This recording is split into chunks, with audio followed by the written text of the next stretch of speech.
All right, how's everybody doing today? Hotep, this is Michael Imhotep, founder of the African History Network, host of the African History Network show. It is Sunday, July 27th, 2025, and we are live. Hope everybody's doing well today. It's been probably since May since we broadcasted live for the African History Network show on Sunday nights.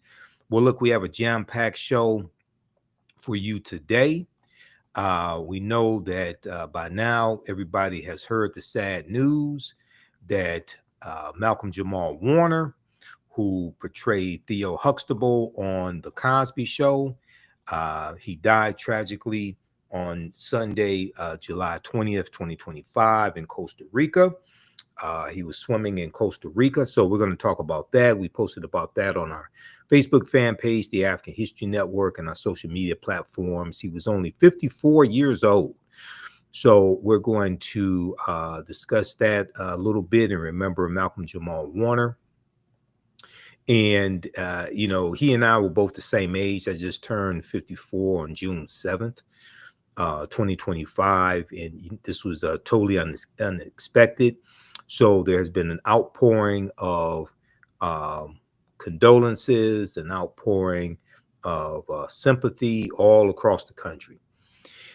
Now, also this past week, Donald Trump, in trying to distract from the Jeffrey Epstein files not being released, even though he ran on releasing the Jeffrey Epstein files, and we know that his FBI director Cass Patel and Deputy FBI Director Dan Bongino were demanding the Epstein files be released before before Trump was reelected.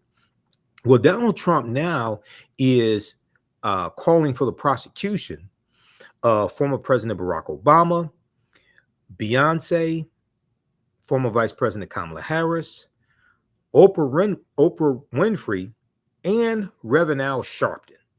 This is more nonsense and more of an attempt to distract from the fact that Donald Trump is not calling for the release of the Jeffrey Epstein files. Now, at the same time this past week, Donald Trump released 240,000 pages of the Martin Luther King files. Now, remember, he signed an executive order back in January that called for the releasing of certain files like the JFK files, MLK files, things of this nature. But the timing of the release of these files is extremely suspect at the time when you have a heightened and a continuing fracturing of his MAGA base, Make America Great Again base. You have many in his MAGA base calling for the releasing of the files and thinking that there's some type of cover up. Also, we found out from the Wall Street Journal this past week that Attorney General Pam Bondi back in May of 2025 told Donald Trump that his name appears in the Jeffrey Epstein files. And from our understanding, it appears numerous times. Now, just because it appears in the files does not mean it is nefarious. But if you're dealing with a pedophile, it's probably not good for your name to be referenced numerous times in those files. And we know that Donald Trump and Jeffrey Epstein were friends for 15 years and they partied together as well. So we're going to talk about that also.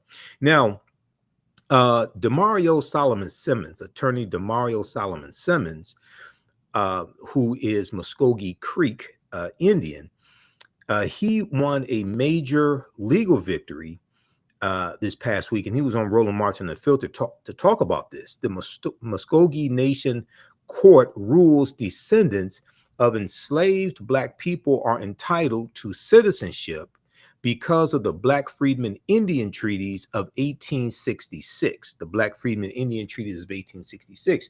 Now, you've heard me talk about this numerous times. You've heard Dr. Claude Anderson talk about this. I've dealt with this on my show numerous times. I've dealt with this in my lectures, etc. And I've been on Roland Martin Unfiltered a few times with Demario as well. Well, we're going to give you some information about that. The Associated Press has an article about this, ABC News, a lot of news outlets covered this. And this, as I have said before, this is one of the main ways for us to get some type of reparative justice based upon existing treaties going back to 1866, the year after slavery ended. There's a history of African Americans getting some type of benefits from these Indian treaties from the Choctaw, Chickasaw Creek, Cherokee, and Seminole Indians. Okay. All right. So hope everybody's doing well today. Give us a thumbs up, give us a heart, give us a like on this broadcast.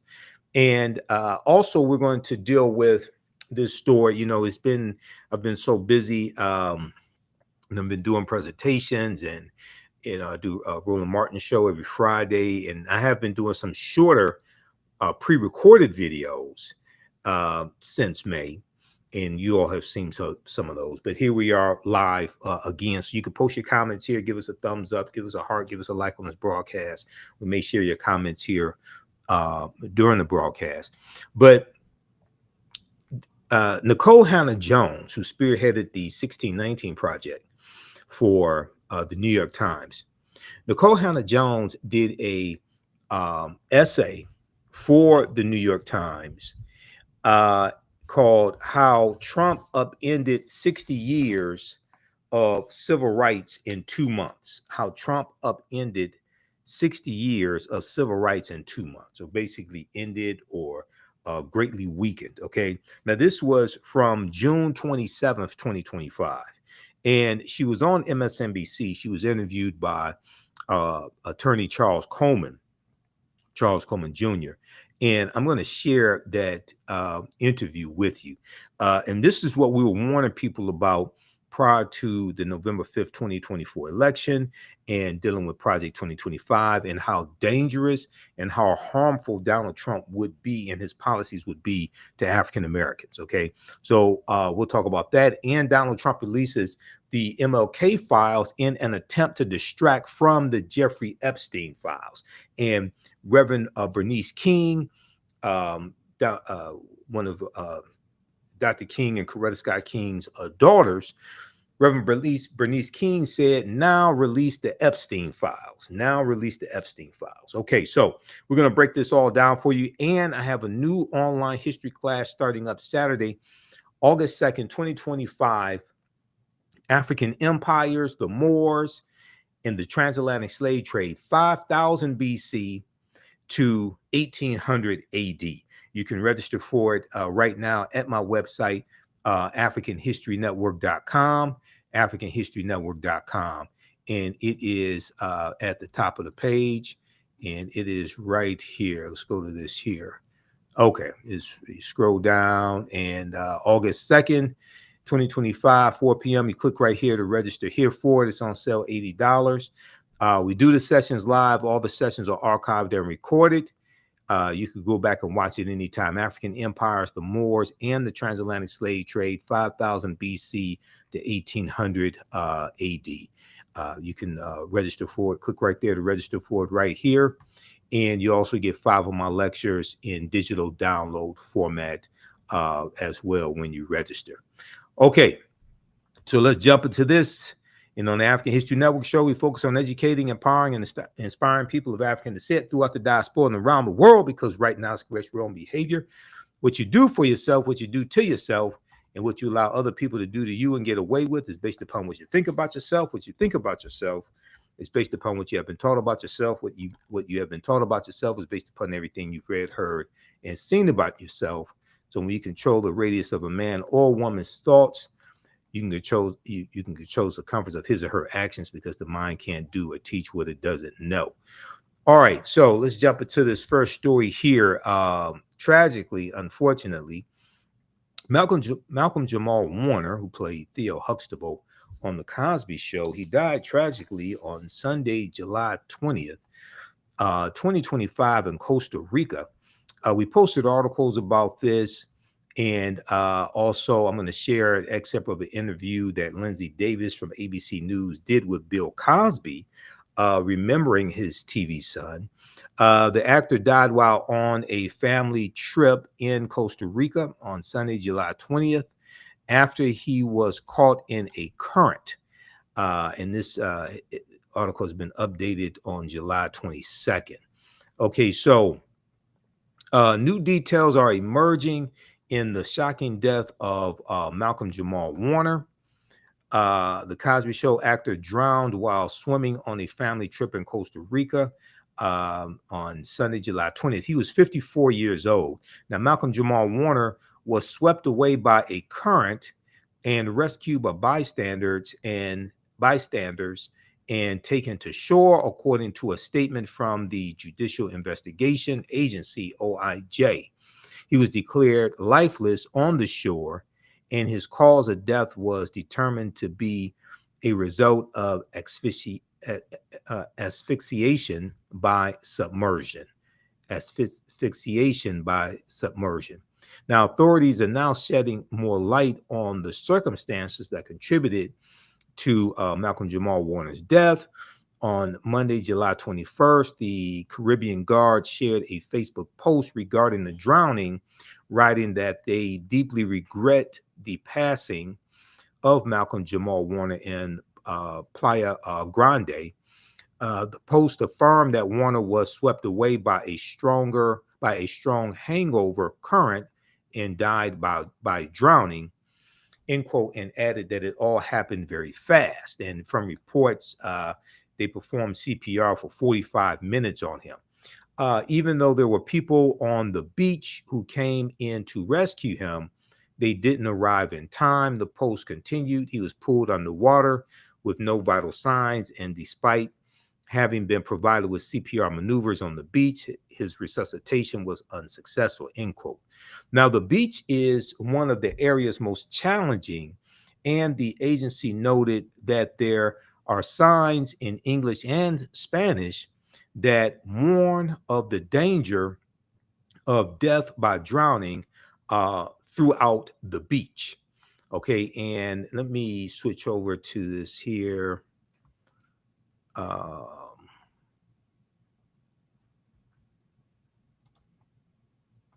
Okay, so,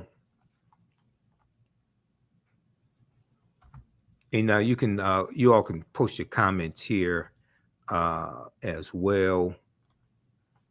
And let me get the chat up here. Okay, all right, let's continue. So there were no patrols on the beach on Sunday, the day he drowned. Per the Caribbean Guard's post, the beach is usually patrolled, but this Sunday was an exception.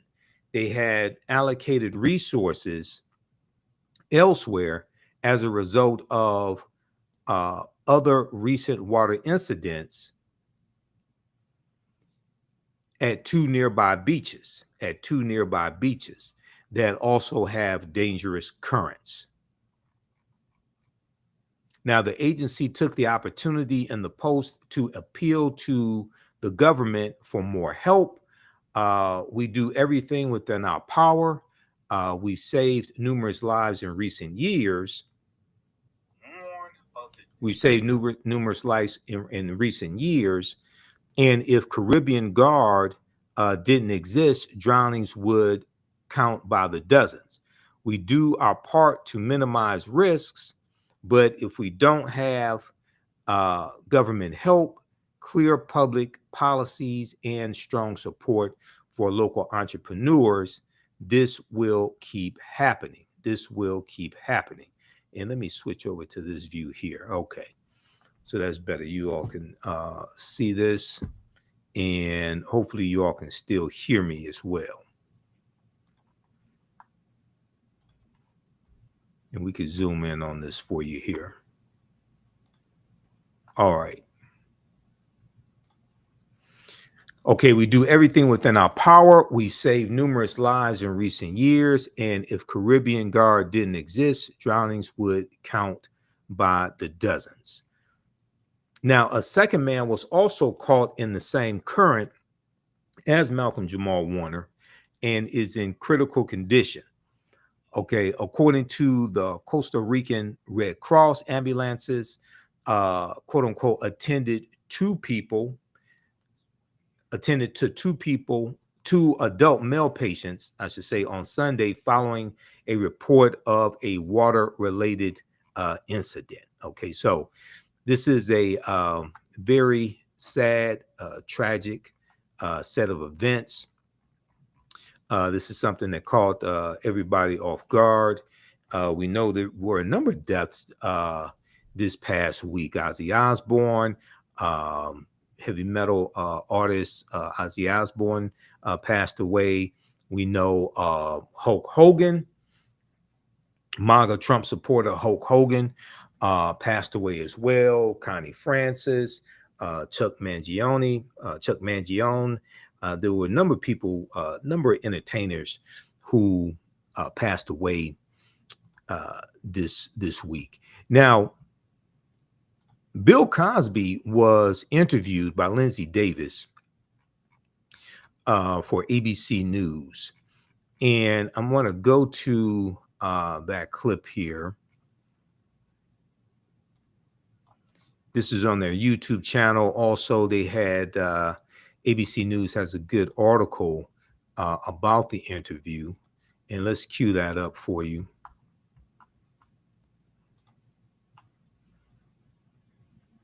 And just a second here.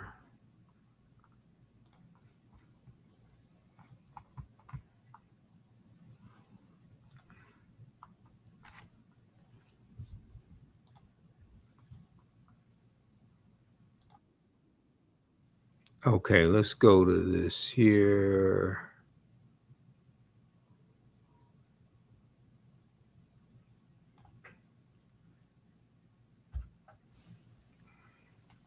Let's flip over. Just give me a second here. All right.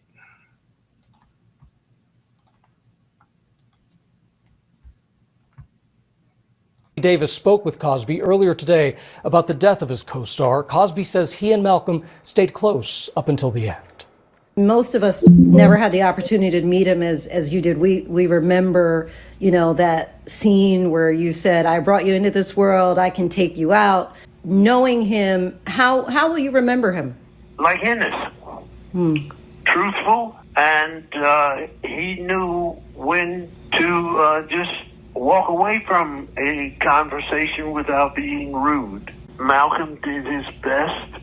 He was always a great studier, and I enjoyed working with him very much. You all have not spoken for a while, right?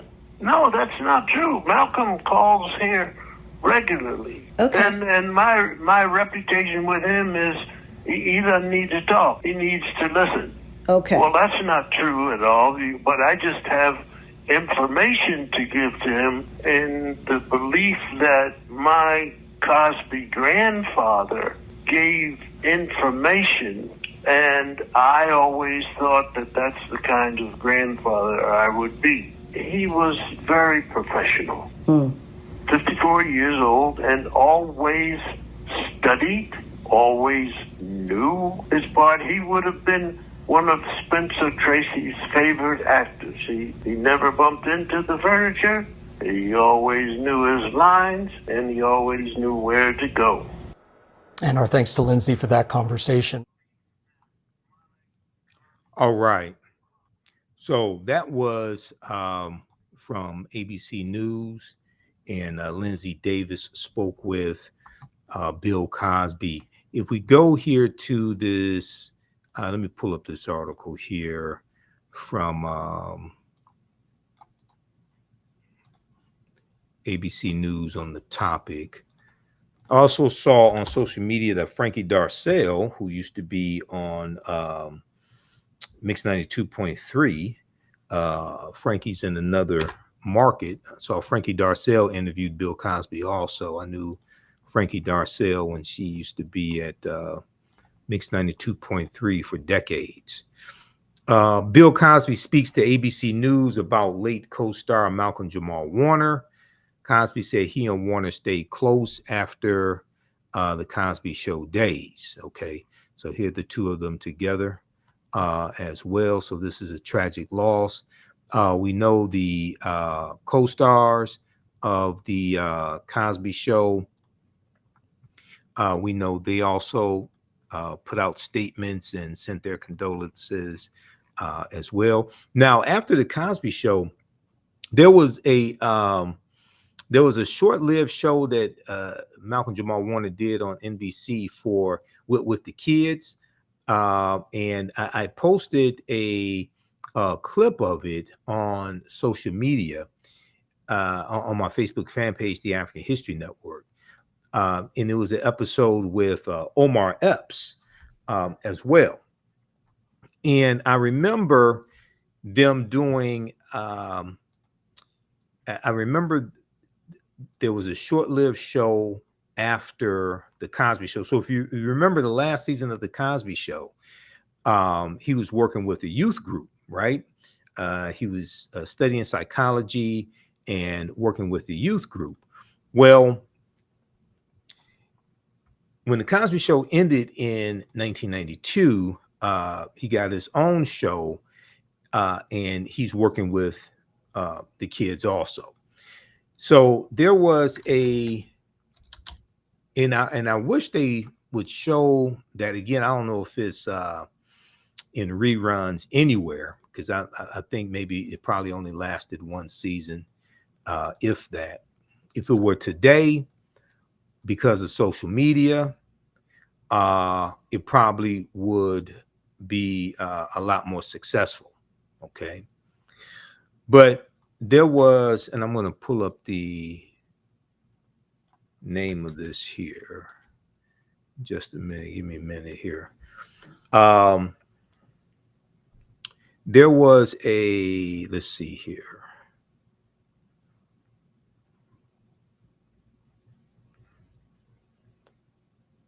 And we all remember Malcolm-Jamal Warner also on the TV show Malcolm and Eddie with Eddie Griffin, comedian Eddie Griffin, but also with Melina White, I think it is, who played Charmaine on the Cosby Show, and then on A Different World. She was on the show Malcolm and Eddie as well. Okay, so it is, what's the name of that?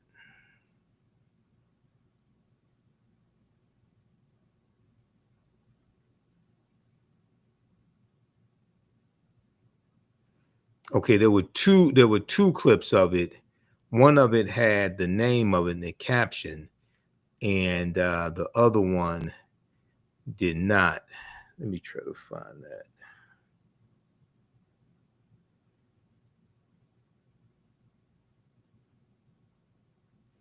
that. It was a scene with Omar Epps.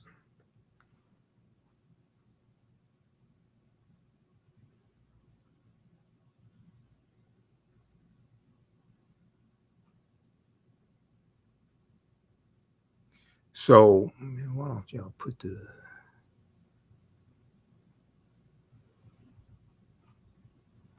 okay. When y'all put these clips out, put the name of the show in these damn clips, so it's easy for us to reference. Because then that gives you more exposure, because we're going to cite where we found the clip.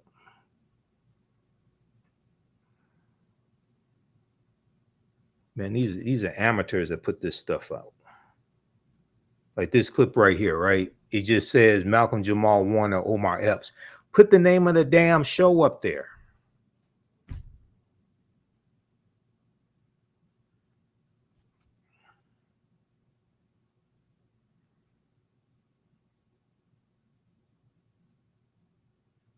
Okay, I'll find it.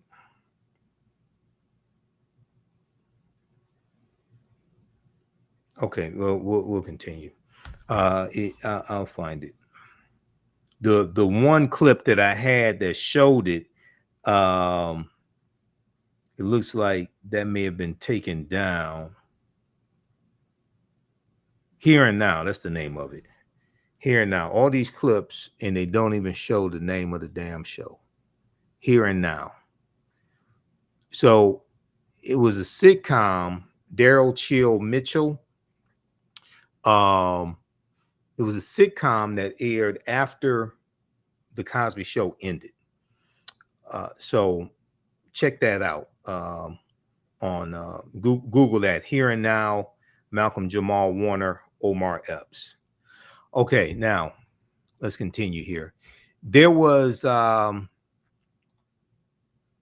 of his former castmates from the Cosby Show also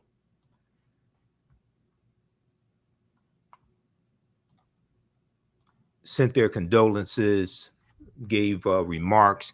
TheGrill.com has a article on this. Bill Cosby and other Cosby Show stars react to Malcolm-Jamal Warner's death. Let's take a look at this here from TheGrill.com.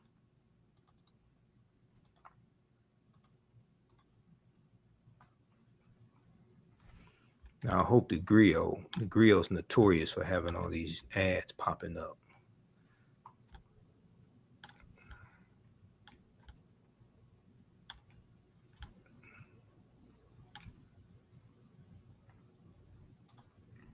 Let's check this out here from the Grill.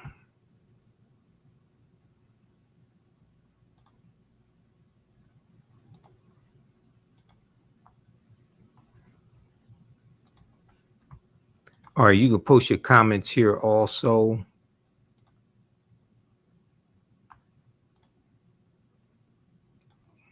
Why isn't it? Hold on, I gotta get the chat up.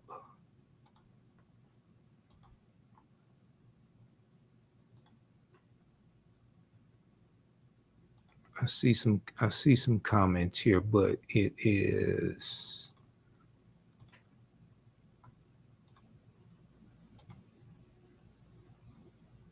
okay. Let's look at this here. Okay, Bill Cosby and other Cosby Show co-stars react to Malcolm-Jamal Warner's death. React to Malcolm-Jamal Warner's death. So this is from July 22nd, 2025. We see the cast members all grown up here. You even have Raven Simone there. No Lisa Bonet, but you know, that's a whole nother story. Let's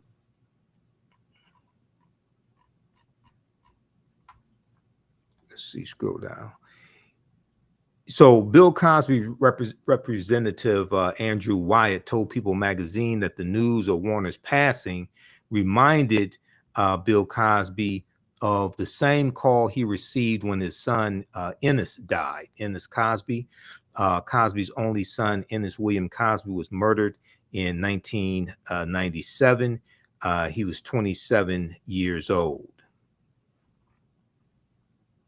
Recalling how Ennis and Malcolm-Jamal Warner used to play together, Andrew Wyatt describes Warner's tragic passing as devastating. Warner, who played Cosby's only son on the show, on the Cosby Show, reportedly kept in contact with Cosby through the years. In a conversation with CBS News, Jericka Duncan, Cosby revealed that the last time he had spoken to the late actor was 3 months before his death, where they discussed a concert.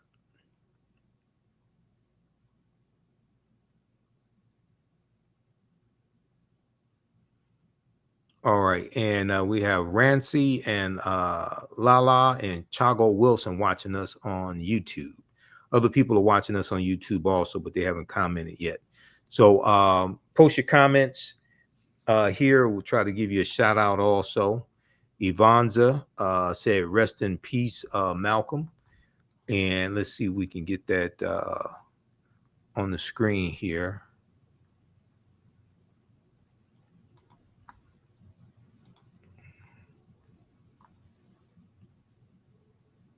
All right, Dave. I hate it when Restream makes these changes to the features, because when I click on chat, it used to show up here on the side, and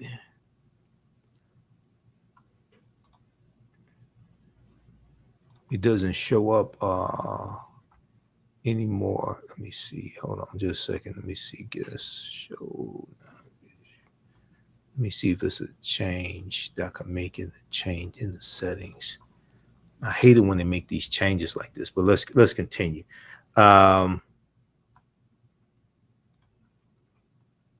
He was very proud of what he had to do, Cosby said, reflecting on his last conversation with Malcolm-Jamal Warner.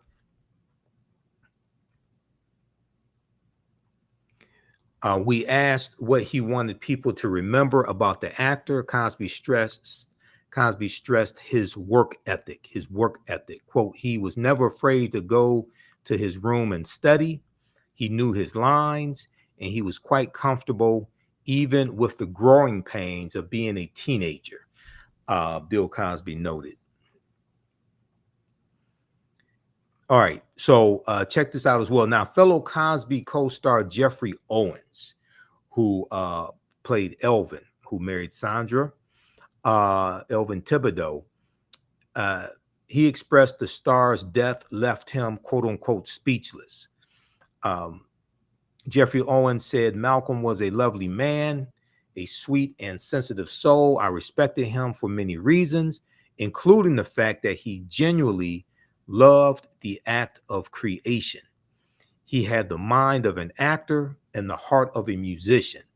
He was generous too. I did a theater project long ago and asked him to participate, and he was there for me. My heart goes out to his family. He continued in a statement per Deadline. We all remember Raven-Symoné,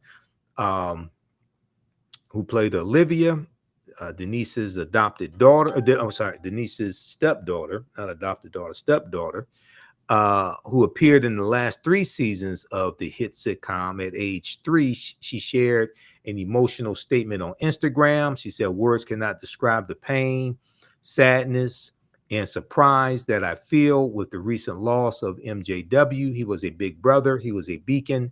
He was one of the most multifaceted, talented men, so gentle. He gave the best advice. He gave the best hugs. And his smile will always be a huge, bright, white smile in my head forever. I love you, and I know you're watching over all of us now. Okay. So the actress said in the video statement, extending hugs and kisses to Warner's daughter, wife, and mother. We know he kept his daughter and wife out of the spotlight. Most people don't even know their names. So he kept them out of the spotlight. So our condolences to his family and his mother also. All right, so this is a big loss. And, you know, just over the week, I was reflecting on his other work outside of the Cosby Show. So he directed a video for New Edition. And I forgot that he was in that video. I was watching that video a few days ago, and somebody posted that. And then, you know, he was on other TV shows, whether it was Malcolm and Eddie or other ones. He was in a few movies also, but he continued to work. If you remember, I remember Friday night videos. How many of you all are old enough to remember Friday night videos? They came on NBC Friday night, 11:30 p.m. Any Heartbreak. Yeah, that was Any Heartbreak by N.E. Heartbreak by New Edition. Malcolm-Jamal Warner directed that video, 1988. So the Friday night videos, okay, that was a show that came on Fridays on NBC, 11:30 p.m. And they showed all the new videos, all the new music videos they showed on Friday night videos. He came on 11:30 p.m. until 1 a.m. Saturday morning. Now, each week they had a different host, and it was one of the stars or co-stars of an NBC TV show. Okay. One week they had Malcolm-Jamal Warner and Tempest Bledsoe, who played Vanessa Huxtable. They co-hosted the show. Okay. And then also one week you had Felicia Rashad, who played Claire Huxtable. She co-hosted with her real life sister, Debbie Allen. All right. So that was good also. All right. Let me see how we do that.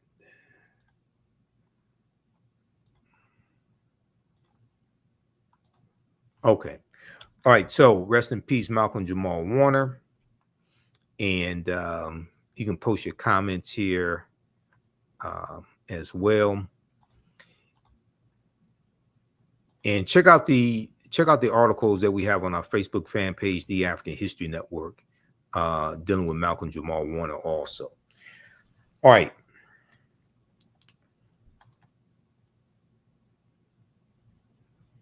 So let's go to the next topic because we have a lot to cover. It's been a while. I haven't broadcasted live on Sunday night since May.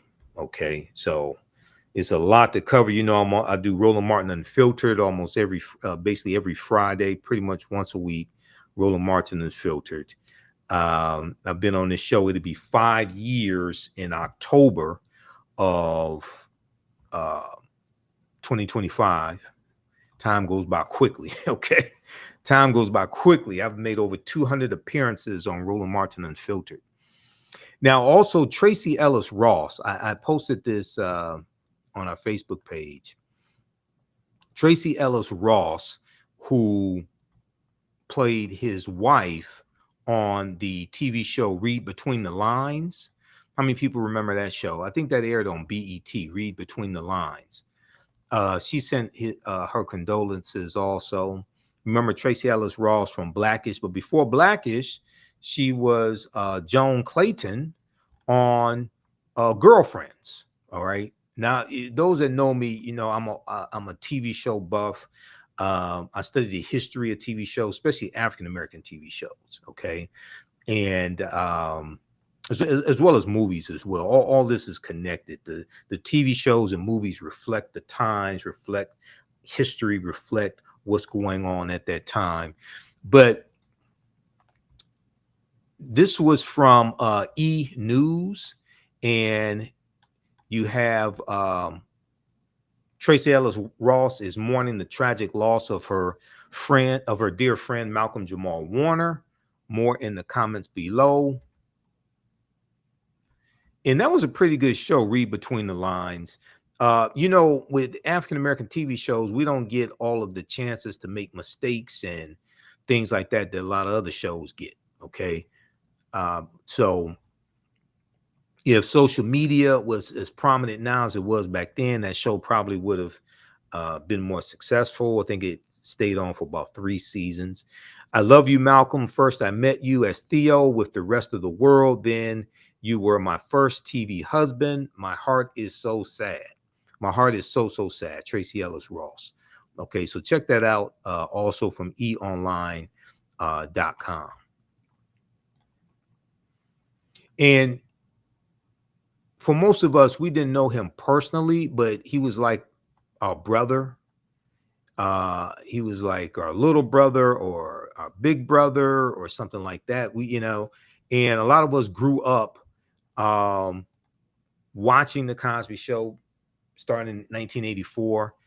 And a lot of us grew up with Malcolm-Jamal Warner. Like I said, he and I were the same age. I'm 54. So a lot of us grew up with him and went through growing pains, went through, maturing, all of that together. All right, let's go to the next story. And I'm trying to get some of your comments here. Let's see here.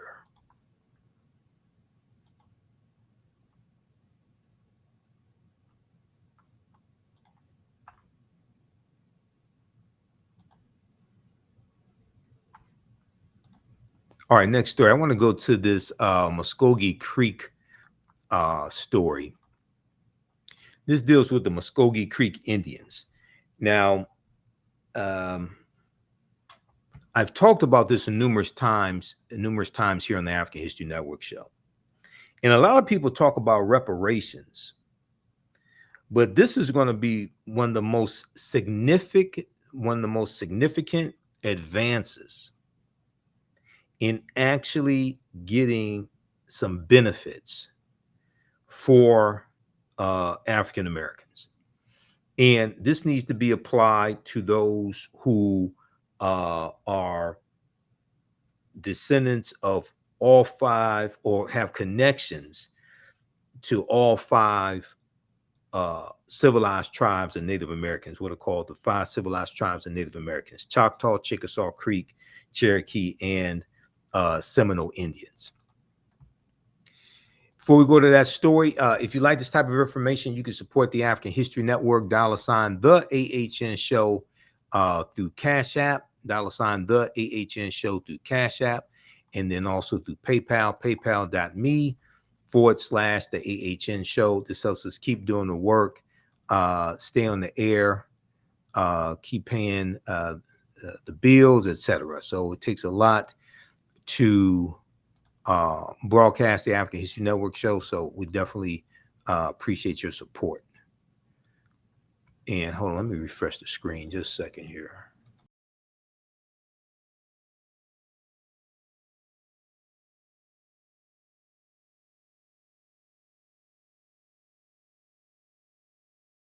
All right, we're back.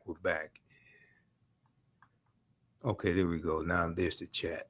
Okay, now you can post your comments. We can share them on the air. The chat was not populating here in my online studio.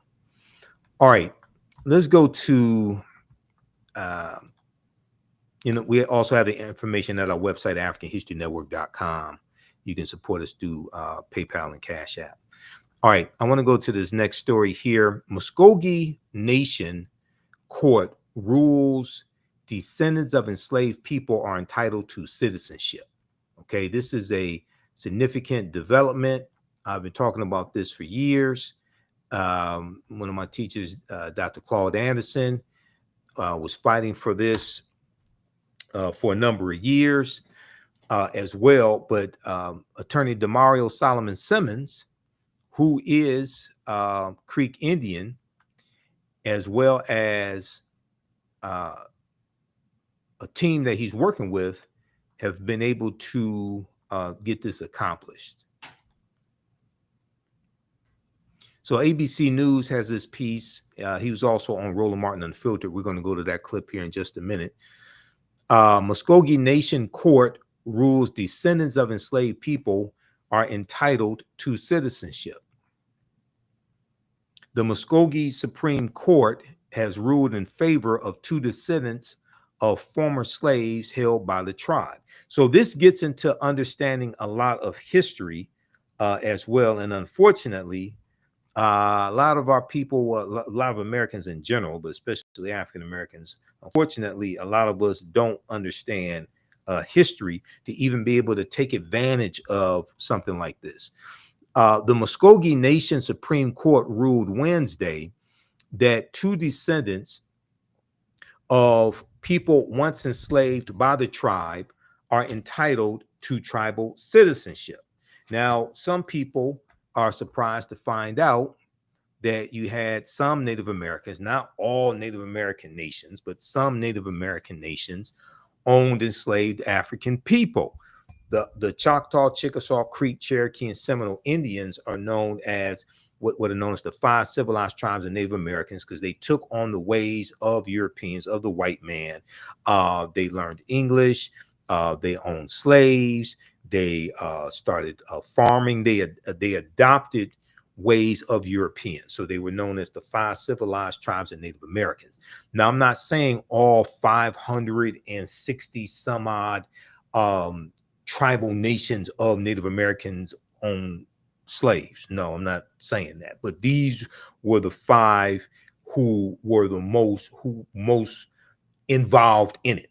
Okay, not the only ones, but these were the 5 nations most involved in it. Let's go back to this piece here. All right, so the Muscogee Nation Supreme Court ruled Wednesday, and that was Wednesday, July 23rd, 2025, that 2 descendants of people once enslaved by the tribe are entitled to tribal citizenship. The court found that the tribal nation's citizenship board violated an 1866 treaty when it denied the applications of Rhonda Grayson and Jeffrey Kennedy in 2019 because they could not identify a lineal descendant of the tribe, because they could not identify a lineal descendant of the tribe. Okay, now let me just pause it right here, because to understand this, you have to understand history. And this is why African-American history is so important. This is why history is so important. And a people's history and culture teaches them how to deal with the problems of the past. How a people's history and culture teaches them how to deal with the problems of the past in the present and the future to meet the needs of the community. It's important for everyone to understand African-American history, because largely the way you treat a people is based upon what you have been taught about a people. What you've been taught about a people is based upon everything you've read, heard, and seen about a people. So if people have not been taught about the accomplishments and achievements of African Americans, what we have contributed to this country, who we are, and especially our history prior to slavery, then they are more susceptible to believe and act upon stereotypes that are promoted by a white-controlled media, largely stereotypes that negatively depict African Americans. Okay, so Americans in general are ignorant of history. African Americans in general are ignorant of history as well.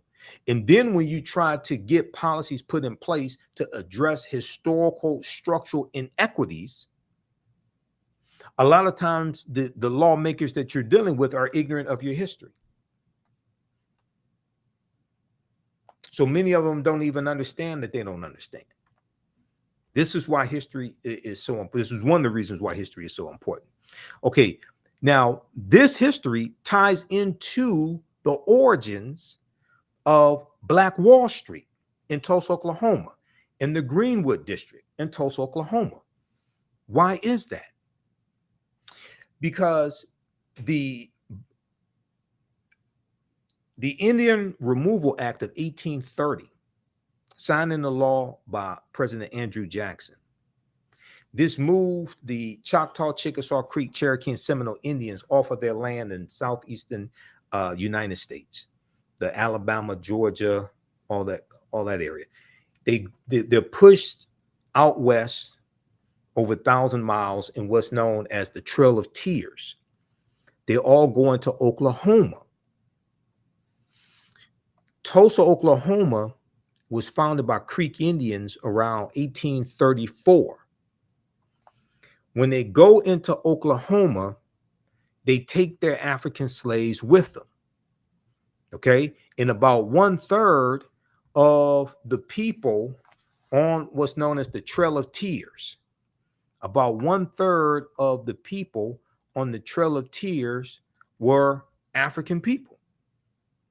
Most of them slaves. Some of them are, sometimes people refer to them as servants, but they were slaves of those Native American nations. The word Tulsa comes from the Creek Indian word Tallahassee. And if you read Hannibal B. Smith's book on Black Wall Street, he breaks this down in it. I read his book. Hannibal B. Johnson, so not Hannibal B. Smith, Hannibal B. Johnson, this book right here. Black Wall Street from Riot to Renaissance in Tulsa's historic Greenwood district. This is one of the best books dealing with the history of getting deep into the history and the origins of Tulsa, Oklahoma. So a lot of the early African-American landowners in Tulsa, Oklahoma got land from the Black Freedmen Indian Treaties of 1866. We have a history of getting benefits from these treaties, but many of our ancestors were pushed out of these treaties because the 5 civilized tribes of Native Americans conspired with the United States government about 1941 to redefine what a Native American is. And they stated that you had to have 1/4 or 1 quantum Native American blood. So a lot of our ancestors were pushed out of these treaties. I'm going to go back to this article in a minute. It's important to understand this background history. This is what I've been talking about. Okay. Some of you all have seen this article here that I've referenced. And when we had the 100th anniversary or commemoration of the Black Wall Street race massacre in 2021, and news media from all over the country was in Tulsa, Oklahoma, a lot of this history started coming out, but a lot of people really didn't understand it and really understand how to put all of this, all of the pieces together. So they're hearing Creek Indian. I saw some interviews in mainstream media, and Roland Martin was down there also in Tulsa doing interviews. I saw some interviews with some people who were Black Creek Indians, and this history started coming out, right? Okay, now listen, look at this article here. This is from history.com, the official website of the History Channel. 9 entrepreneurs who helped build Tulsa's Black Wall Street. Okay. See, this is why you have an attack on African-American history, because you have to understand history, economics, law, and politics. History, economics, law, and politics. All this is connected. Before the Tulsa Race Massacre, the city's African-American district thrived as a community of business leaders and visionaries. This is by Alexis Clark. Excellent article. But here's what I want to focus on right here. Number one, let's stop this video. African Americans and land ownership in Oklahoma. Before, let's zoom in on this, because this is the history that they don't want people to know. Okay. Before the Greenwood District was established, African Americans came to Oklahoma in the mid-19th century as slaves of the 5 civilized tribes. Okay. The term used for the Cherokee, Chickasaw, Choctaw, Creek, and Seminole tribes who were forced from their lands in the southeast part of the United States, of the country, resettling in Oklahoma, then known as Indian Territory. After the Civil War, under the terms of the treaties of 1866, everybody listen to me. Now, all these goddamn people out here talking about doing a goddamn study, and none of them are talking about this. Our ancestors were actually getting treaties, getting land, getting membership in Native American nations. Okay, getting all of the benefits, while people are still trying to get HR 40 passed to do a study. Damn near none of them are talking about this. After the Civil War, under the terms of the treaties of 1866, these African Americans were emancipated, with some integrating into the tribes, a relationship that would later provide freedmen with their own land. While people still keep talking about a damn study. Quote, now this is Hannibal B. Johnson, one of the top historians on the history of Oklahoma and Black Wall Street. Hannibal B. Johnson said the relative wealth of some Black folks in Oklahoma comes in part through their connection to the tribes and their land ownership. Says Hannibal B. Johnson, historian and author of Black Wall Street 100. That's the second book that was dealing with the 100th anniversary of the Tulsa Race Massacre. And author of Black Wall Street 100, an American city grapples with this historical racial trauma. The Dawes Act, you got to understand history. The Dawes Allotment Act of 1887 authorized the government to divide tribal lands into allotments for individual Native Americans. This is the Dawes Rolls, the Dawes Allotment Act. This is how you get the term $5 Indian. All of this history is connected. This is why people keep playing games with us. This is why they are attacking African American history, to keep you ignorant so they can keep playing games in your face.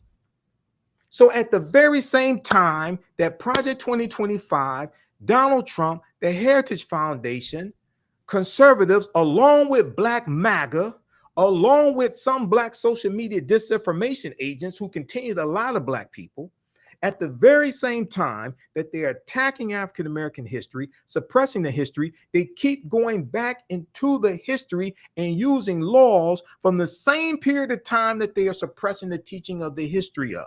So 1798, the Insurrection Act of 1798, Donald Trump wants to implement the Insurrection Act. You have the Comstock Act of 1873, named after Anthony Comstock, that could actually ban contraceptives and the mailing of contraceptives, okay? Criminalize that. You have the attack on the 14th Amendment of 1868, which was primarily, not exclusively, not only, but primarily for African Americans, for former slaves and their descendants, to give them citizenship rights, okay? You have that being attacked and used against us. All right. So that was used against us when it came to affirmative action in college admissions. They said it violated Section 1, the Equal Protection Clause of the 14th Amendment of 1868. You have the Civil Rights Act of 1866, the same year as the Black Freedmen Indian Treaties. The Civil Rights Act of 1866, which was created to pass by Congress, signed into law by the president. I think that was it was Johnson. He didn't sign it. I think that was I think they had a super majority. They overrode his veto. The Civil Rights Act of 1866 formed the foundation of the 14th Amendment of 1868. And this was designed to give African Americans the right to negotiate labor contracts and enter into contracts.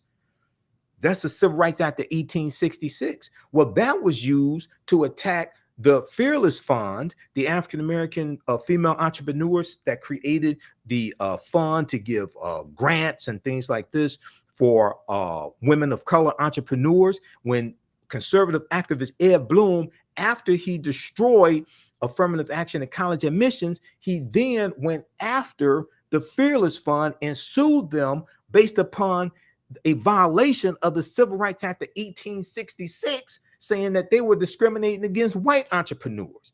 But the Civil Rights Act of 1866 was for Black people.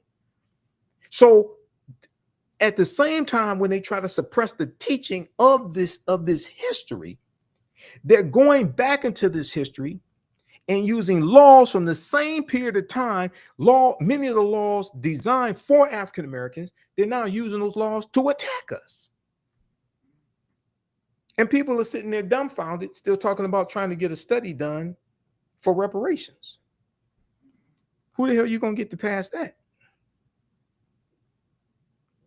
And then how are you going to protect against legal lawsuits when they use the Equal Protection Clause of the 14th Amendment of 1868 and it goes to Donald Trump's 6-3 conservative Supreme Court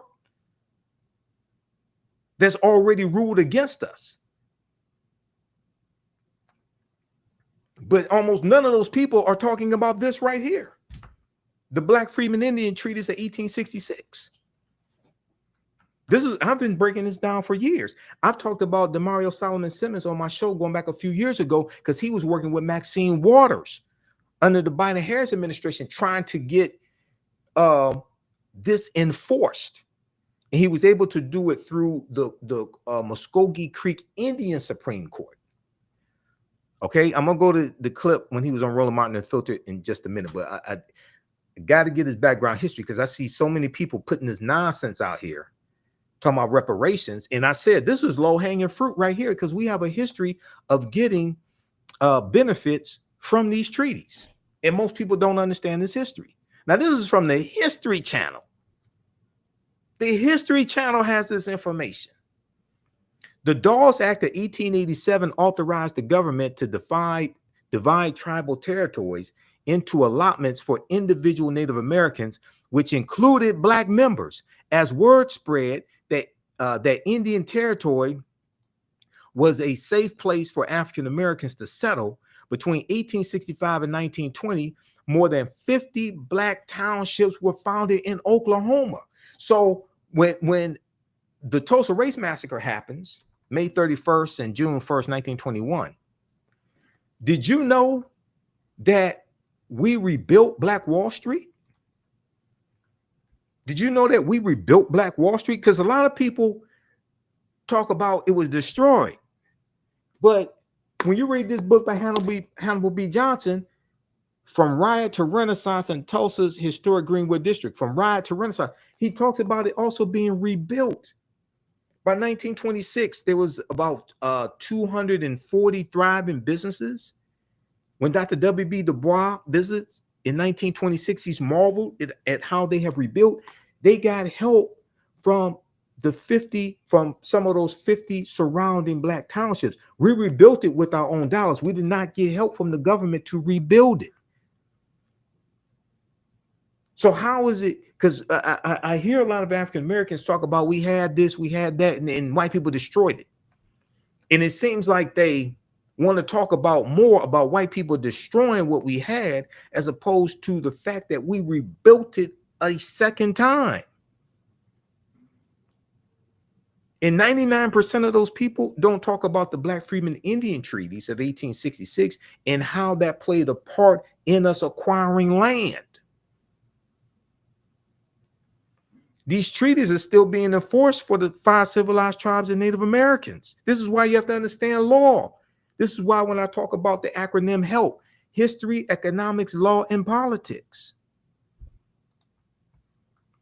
Politics is the legal distribution of scarce wealth, power, and resources, and the writing of laws, statutes, ordinances, amendments, and treaties, their adoption, interpretation, and enforcement. Okay, so read this article here. Excellent article. I've talked about a number of times on my show. It's originally from May 14th, 2021. Last updated May 28th, 2025. By this sister here, Alexis Clark, for history.com, official website of the History Channel. 9 entrepreneurs who helped build Tulsa's Black Wall Street. Okay, I want to go to let's go to this clip here from Roland Martin Unfiltered. Demario Solomon Simmons was on Roland's show this past week, talking about the case that he won. And he's an attorney, okay, talking about the case that he won in Muscogee Supreme Court. Just a second, let's go to this here.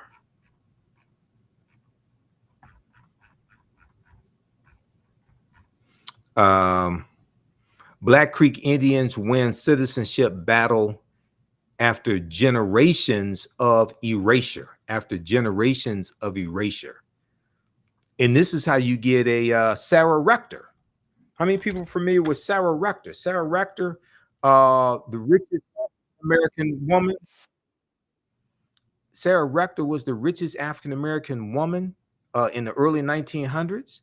Her family got land she and her family got land from the Black Freedmen Indian Treaties.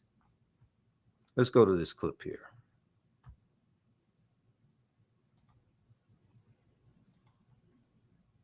Just a second. Let's flip over here.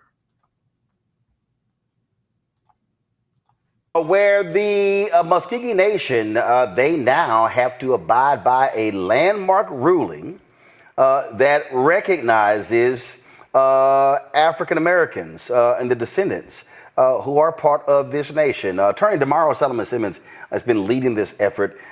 We, of course, have talked about it several times as well. He joins us right now, of course, co-founder of Justice for Greenwood. So go ahead and tell us what's up with the Creek Freedmen. Walk people through what happened today and how significant this is to Mario. Well, good to see you, Roland. This is very significant because for the first time in 46 years, Black Creeks, also known as Creek Freedmen, will now have their citizenship rights restored to the Muscogee Creek Nation. This will impact tens of thousands of Black Creeks throughout the nation who will not only receive their birthright and their citizenship rights, but also have opportunities to have tangible benefits, life-sustaining and altering benefits like free health care, child care, education benefits, etc. Okay, so explain to folks, why would they have free health care, free child benefits? What, as a result of the Muscogee Nation? Explain that. Sure. Well, the Muscogee Creek Nation was one of the five quote-unquote civilized tribes who in the late 1700s, early 1800s adopted European-style culture, speaking English and having a plantation-style economy. And a part of that was the enslavement of Africans and of their own indigenous Black members. And so when they was moved to Oklahoma in the 1830s and continued to enslave and continue to discriminate against their Black members, they sided with the Confederacy during the Civil War. They lost, obviously the Confederacy lost the war at the time, and so they had to do new treaties. And that treaty of 1866, which was negotiated and signed by 5 individuals, one of them being my four-time great-grandfather, Cal Tom, ended enslavement within the Creek Nation, and it also granted citizenship to all Creeks of African descent. But in 1979, the Creek Nation decided they did not want the Creeks of African descent anymore, and they illegally excluded us through their new constitution. And so we've been fighting that battle ever since. And today, their own Supreme Court affirmed that the Treaty of 1866 guarantees Creeks of African descent, also known as Creek Freedmen, to have full citizenship within the Creek Nation. For folks who don't know, walk through how long this legal battle has been going on, because they were trying everything to shut y'all down. Yeah, even when you came down, Roland, you saw it firsthand. Listen, I started working on this in 1999 when I was trying to get my own citizenship. And then when I graduated law school in 2004, this was the first case I took to trial in 2005.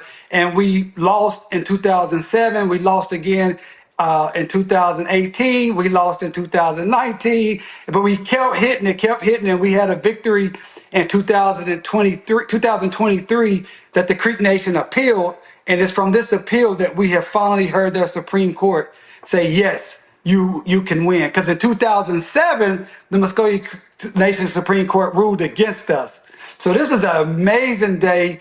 It is just, I can't stop smiling. And I just wish my grandmother, Johnny Mae Austin, who died in 2019 at 89 years old, who was a named plaintiff in our case in 2018, she spoke Creek, and she grew up on our Creek allotment. I just wish she was here to witness this. Explain when you said their Supreme Court. People may not realize that these Native American tribes, they have a separate system than the United States Supreme Court. Absolutely. Thank you, Roland, for that question. So the Creek Nation is the 4th largest Native American tribe in the nation. It has over 100,000 members or citizens. And so it has a fully functioning government with a principal chief, an executive office. It has a legislative office, which they call the National Council. And then they have a judiciary where they have a district court, just like in the United States. And then they have a Supreme Court.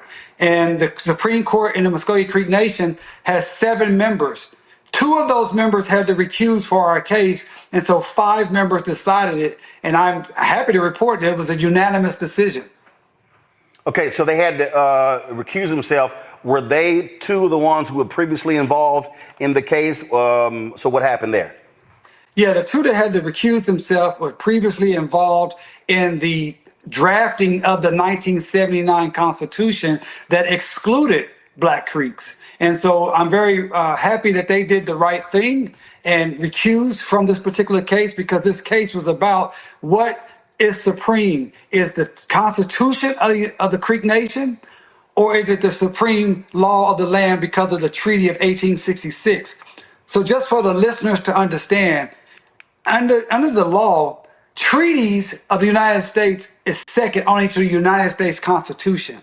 So that's why we were saying no matter what their constitution, the Creek Nation's constitution stated from 1979, the Treaty of 1866 has never been abrogated or made invalid, and that is what covers and controls in this situation.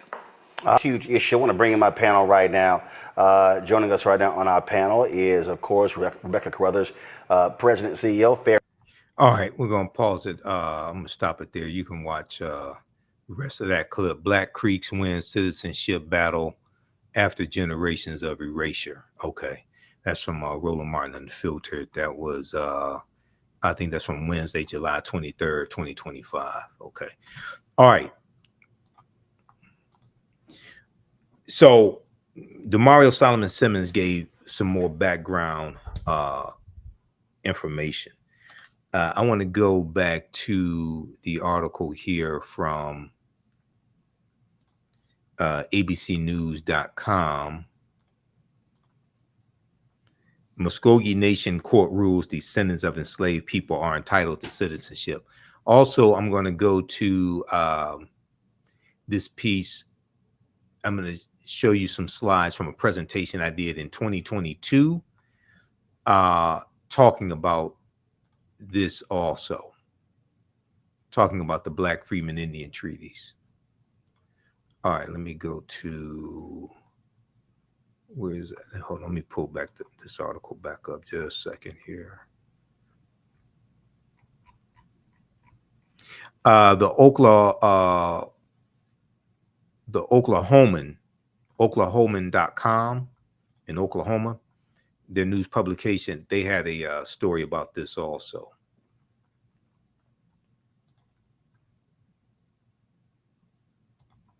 All right, let's go back to this. Okay, Muscogee Nation court rules descendants of enslaved people are entitled to citizenship.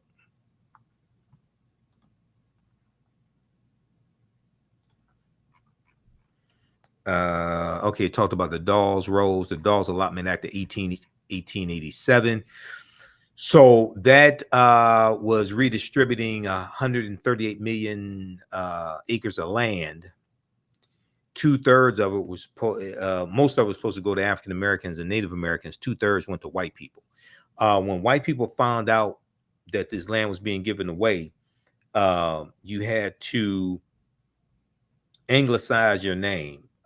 You had to put your name on the Dawes rolls and anglicize your name, change your name to a European name to get it. So a lot of white people paid $5 to have their names added to the Dawes rolls and get free land, get those benefits. That's where the term $5 Indian comes from. The Muscogee Nation is one of 5 tribes in Oklahoma that once practiced slavery.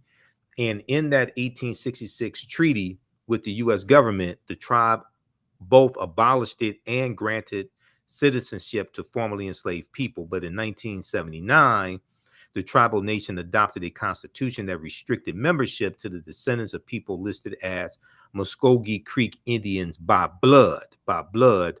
On the Dawes rolls, a census of members of the 5 tribes created around 1900.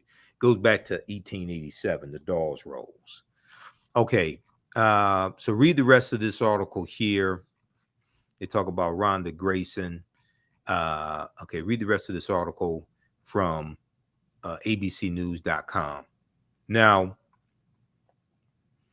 back in November 2022,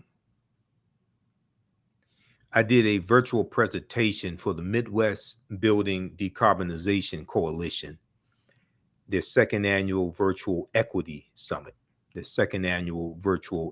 equity summit. And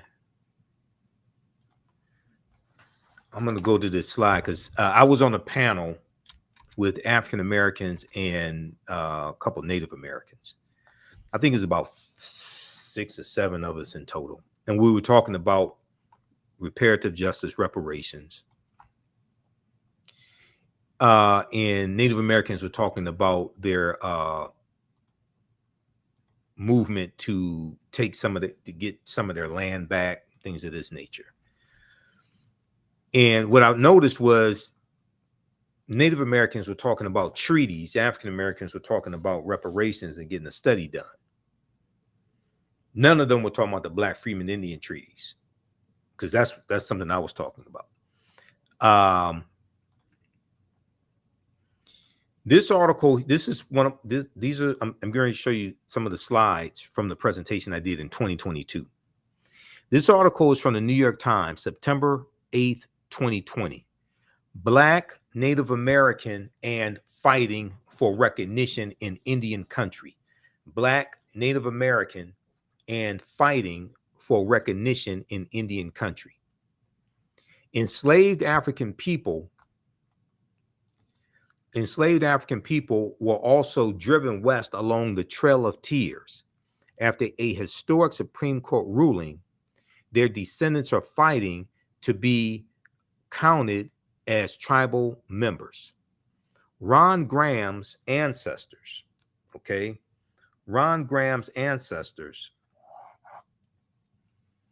are known as Creek Freedmen. These are the former slaves, Creek Freedmen or Black Freedmen. You hear that term also. They were among the thousands of African Americans who were once enslaved by tribal members in the South and who migrated to Oklahoma when the tribes were forced off their homelands and marched west in the 1830s. That's the Trail of Tears. In treaties signed after the Civil War is 1861 to 1865, they won freedom and were promised tribal citizenship and an equal stake in the tribe's lands and fortunes. But what followed were broken promises, exclusions, and painful fights over whether tens of thousands of their descendants should now be recognized as tribal members. Some of the descendants have won lawsuits seeking inclusion in the Cherokee Nation. That goes back to, some have won lawsuits. And then also in 2021, the Black Freedmen won a big lawsuit in the Cherokee Nation to get their full citizenship back. I think that was 2021. Some gained nominal citizenship as Seminoles, but said they could not access tribal services. Others, like Ron Graham, have nothing. But now a landmark Supreme Court decision for tribal sovereignty has breathed new life into their fight. In July 2020, the Supreme Court recognized a huge portion of eastern Oklahoma as reservation land under the terms of an 1866 treaty. The same treaty also guaranteed that freed slaves and their descendants would, quote, have and enjoy all the rights and privileges of Native citizens, end quote. Have and enjoy all the rights and privileges of Native citizens. To groups of their descendants, the logic was simple. If the United States still had to honor treaty promises it made to tribal nations, then tribal nations had to keep their word to the descendants of those formerly enslaved by the tribes. Okay. So they talk about Marilyn Vann. She said, we're making noise. She's a Cherokee citizen and president of the Descendants of Freedmen of the 5 Civilized Tribes. Marilyn Vann estimated that there was a diaspora of some 160,000 descendants of those formerly enslaved by the tribes, many of them living in Oklahoma. Many of them living in Oklahoma. There are groups representing descendants from each of the 5 tribes who meet to share sepia photographs of ancestors, compare genealogical records, and plan protests. Now, as they file lawsuits in federal and tribal courts, they say they are fighting for tribal benefits, including access to jobs, health care, and tribal clinics and hospitals, housing, scholarship funds for their children, and the right to vote in tribal elections. Scholarship funds, so that deals with free college tuition for many of them, free college tuition. But also for something more fundamental, my identity, Miss Marilyn Van said, okay, or Mr. Graham said, here, Mr. Graham. Okay, read this article here from, this one is from the Washington, is this Washington Post or New York Times? There was one from, okay, Black Native American and Fighting for Recognition in Indian Country. That's New York Times, September 8th, 2020. Then there's one from the Washington Post, Black Native American, it's either Washington Post or New York Times. Check that out. The freedmen were granted tribal citizenship in some cases and equal interest in the soil and national funds of the tribe in the treaties that Oklahoma's tribes signed with the federal government after the Civil War, in which the tribes were forced to cede huge portions of their land to the government. Now, thegrio.com has an article where Representative Maxine Waters tells thegrio.com that the Cherokee had 2,511 slaves, 15% of the total population. She talks about how many the Choctaw had, 2,349 slaves, etc. And this was because Demario Solomon Simmons was working with Maxine Waters, trying to get through Congress, U.S. Congress, things like this. He's since gone a different direction and gone to the Muscogee Creek Indian Supreme Court. Okay. And then also in that same presentation I did for the Midwest Decarbonization Environmental Justice Organization, I talked about this information here and some of the origins of African Americans in Tulsa, Oklahoma. Okay. From that article, 9 entrepreneurs who helped build Tulsa's Black Wall Street, from history.com, May 14th, 2021. Okay. So I was on the panel talking about enforcing these treaties for African Americans. Everybody else was talking about getting the study done. All the other African Americans on the panel talking about getting the study done. I was talking about enforcing these treaties because we already had a history of getting benefits from those treaties. Now, yes, this doesn't apply to all African Americans, but the ones this applies to can help others in their family, can help others start. That's low-hanging fruit right there. Now, how many people are familiar? So let me, 2 quick things I want to show you. Then we're going to go to the next topic because we're running out of time. And like I said, it's been 3, I haven't broadcasted live Sunday night since May, when I had Professor Kaba Kamene on. And we were dealing with him speaking in Detroit for African Liberation Day. Okay, there was a article from SmithsonianMag.com, Smithsonian Magazine, official magazine of the Smithsonian Institute, how Native American slaveholders complicate the Trail of Tears narrative.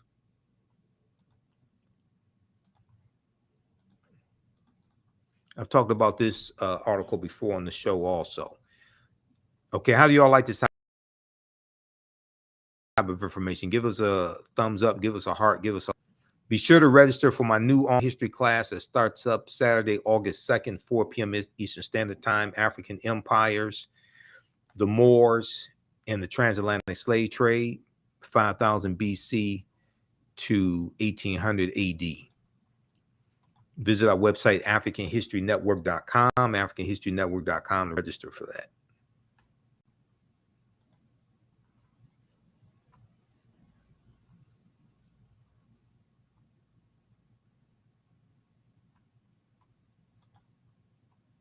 Okay, let's look at this here. How Native American slaveholders complicate the Trail of Tears narrative. The new exhibition, Americans, at the National Museum of the American Indian prompts a deeper dive for historic truths. This is by Ryan P. Smith, March 6, 2018. Now, this house here, or mansion, Choctaw Chief Greenwood LaFleur had 15,000 acres of Mississippi land. Above is his Mississippi home, Malmaison. And he owned 400 enslaved Africans as well. Okay, he was a Choctaw chief. So they talk about when you think of the Trail of Tears, you likely imagine a long procession of suffering Cherokee Indians forced westward by a villainous Andrew Jackson, etc. But they go on to say what you probably don't picture are Cherokee slaveholders, foremost among them Cherokee Chief John Ross. What you probably don't picture are the numerous African-American slaves the Cherokee owned. Okay? The numerous African-American slaves the Cherokee owned. Let me close this ad out. Who made the brutal march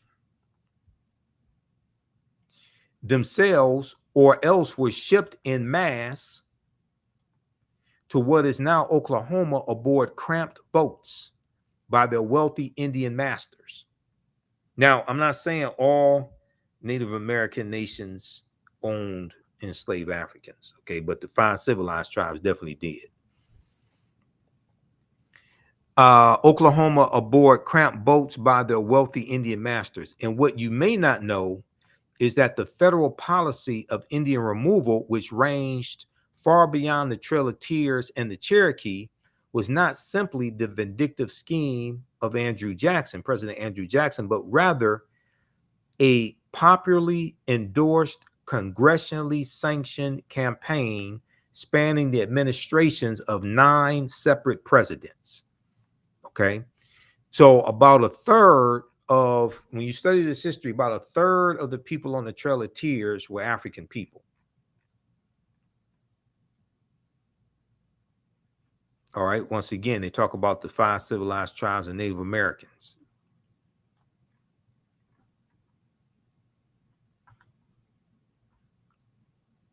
Okay, so read this article from SmithsonianMag.com, Smithsonian Institute, How Native American Slaveholders Complicate the Trail of Tears Narrative. How Native American Slaveholders Complicate the Trail of Tears Narrative.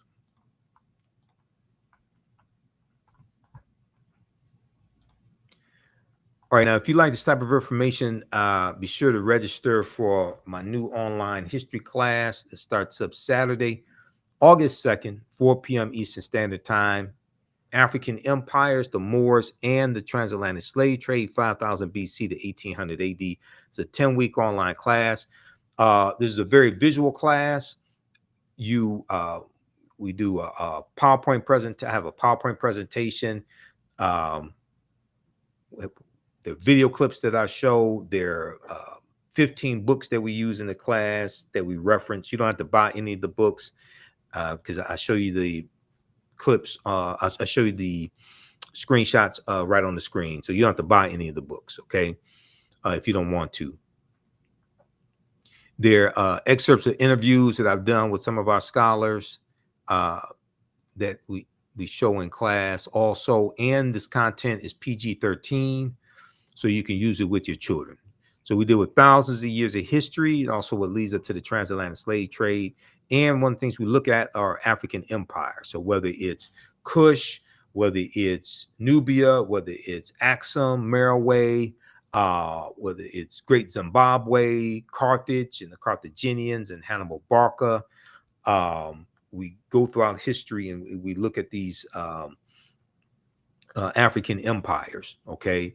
And then we also deal with the history of the Moors, going into Europe, taking the teachings of the Nile Valley region of Africa. We deal with ancient Kemet also, taking the teachings from the Nile Valley region of Africa, taking that into Europe. This is what brings Europe out of the Dark Ages. And then we deal with the transatlantic slave trade, how that came about, and the dispersing of African people, but also how we fought against the transatlantic slave trade every step of the way.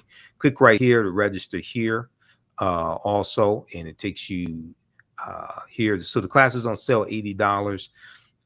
We do the sessions live. All the sessions are archived and recorded. You can go back and watch it anytime. And you can email me right through the website, also at the top of the page, contact the African History Network. But you'll get 5 of my lectures in digital download format. You get 5 of my lectures free as well. So you can register right now for that. We have the link here in the thread of the broadcast. It's also on my,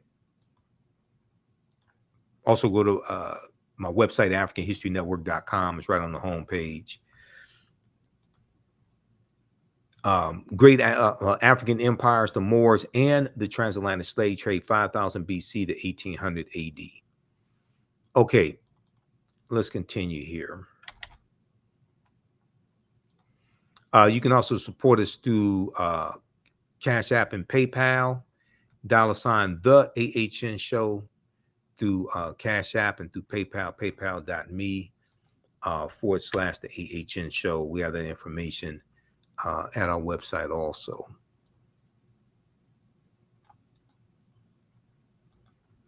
And in the thread of the broadcast.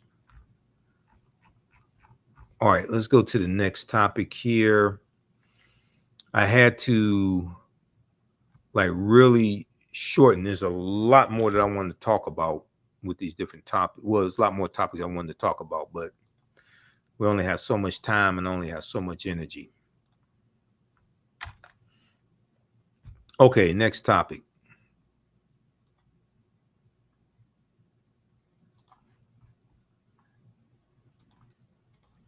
So, Nicole Hannah-Jones was on,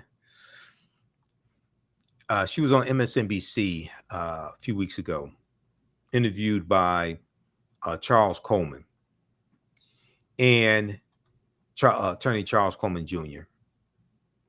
And she was talking about how Donald Trump has upended 60 years of civil rights progress. Donald Trump has upended 60 years of civil rights progress in 2 months. So she wrote a essay for the New York Times. It's an extensive essay. I printed it out. It's 14 pages.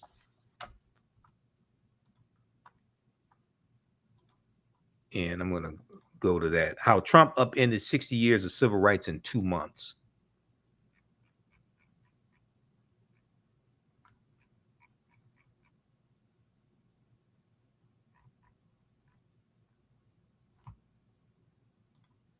Let me pull this up here just a second here.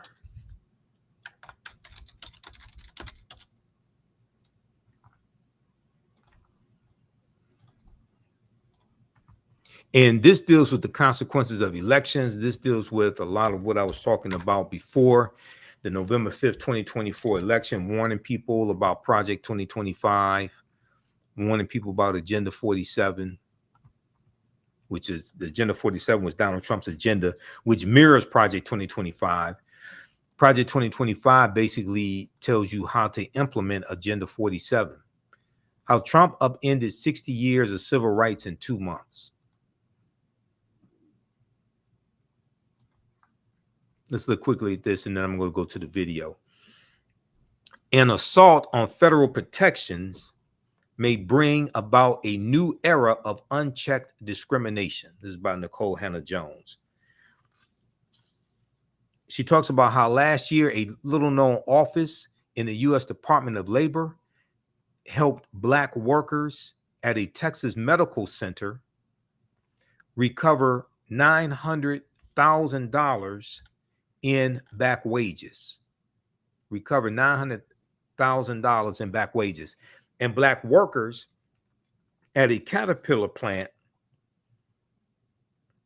in Illinois recover $800,000 each time over allegations that applicants lost out on jobs because of their race. It was called the Office of Federal Contract Compliance Programs. This division investigates and fights employment discrimination for 1/5 of the U.S. labor force. It was created in 1965 when President Lyndon Johnson signed an executive order strengthening the provision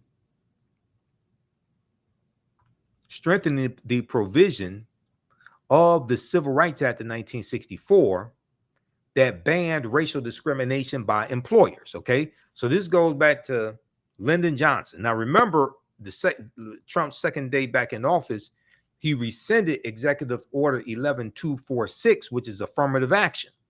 That dealt with affirmative action in federal government contracts. Okay. Now, what Nicole Hannah-Jones here is talking about is the Office of Federal Contract Compliance Programs. All right.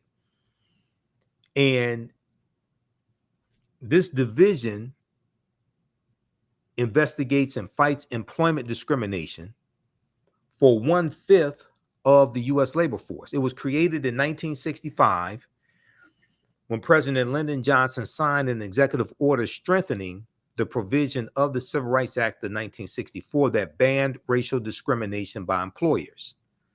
Okay, so the Office of Federal Contract Compliance Programs specifically enforced the law among businesses and institutions that contracted with the government or received federal funds. Okay, that's affirmative action.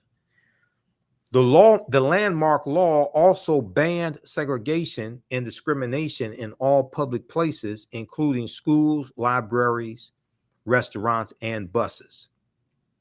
For more than 60 years, the executive order helped many thousands of workers who had endured discrimination. Yet, despite the law, research shows that African Americans continue to face pervasive employment discrimination at a rate that has not declined since the late 1980s.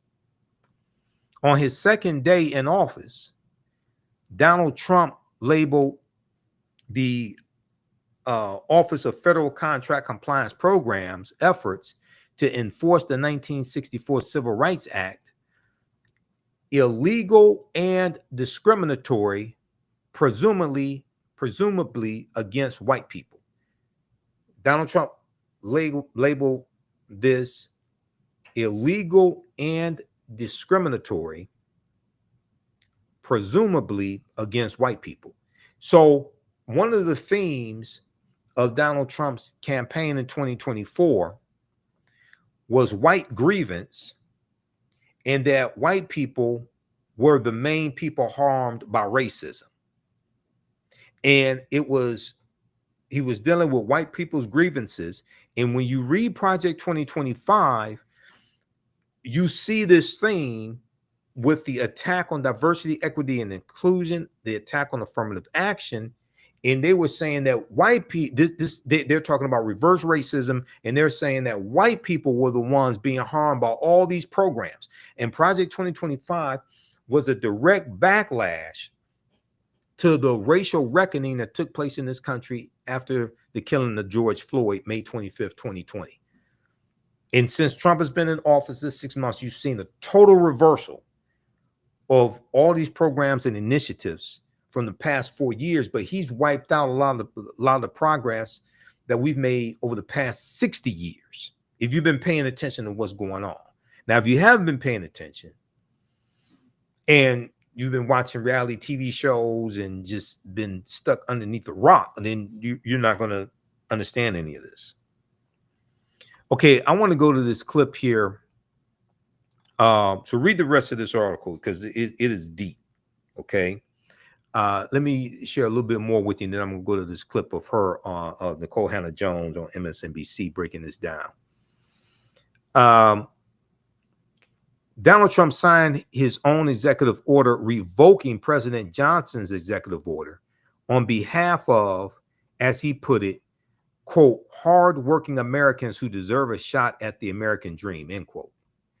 Now, this is the day after, remember when Donald Trump was inaugurated, he said that they were going to fulfill Dr. King's dream, have a colorblind society. He had this brain damaged Negro preacher from Detroit to recite Dr. King's I Have a Dream speech, and none of those people actually understand the speech, because the speech was about dismantling white supremacy and racism. Because in the speech, Dr. King talks about fighting against police brutality. He talks about 100 years prior, in 1863, with the Emancipation Proclamation, African Americans being given a promissory note. And when we took that promissory note to the bank to deposit it, is marked insufficient funds. He talks about voter suppression, housing segregation, all these things. He's talking about dismantling white supremacy and racism. The beloved community, when Mahalia Jackson screams out, tell them about the dream, Martin, and he shifts and starts talking about the dream, that's about the beloved community. That's what happens after you have dismantled white supremacy and racism. So a lot of people want to talk about the dream, but they don't want to talk about Dr. King calling out white supremacy and racism and calling for the dismantling of it. See, a lot of people want to pimp Dr. King and think if we just talk about everybody getting along and everybody loving each other and black and white children holding hands, somehow you have achieved the beloved community. No, you haven't dismantled white supremacy and racism yet. And with this Trump administration in place, they don't even want to admit that racism exists, because they said we're going to have a colorblind society. So all the programs that were designed to level the playing field and repair some of the damage of historic racism, they're wiping all that out and say, we want a colorblind society. Everything's equal. We're going to wipe all this stuff out. This is what they've been doing the past 6 months.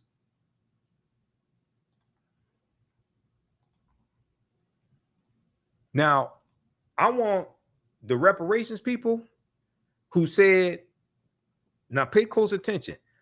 The reparations people who said, we're not going to vote unless we get reparations. We ain't going to vote for Biden. We ain't going to vote for Biden. We ain't going to vote for Kamala unless we get reparations. Now, what are you getting from Trump? Because Trump said he's going to unleash the police on your ass.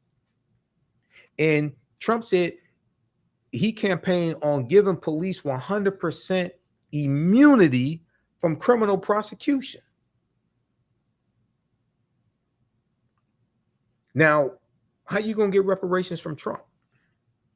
How you going to get reparations from a Congress controlled by Republicans?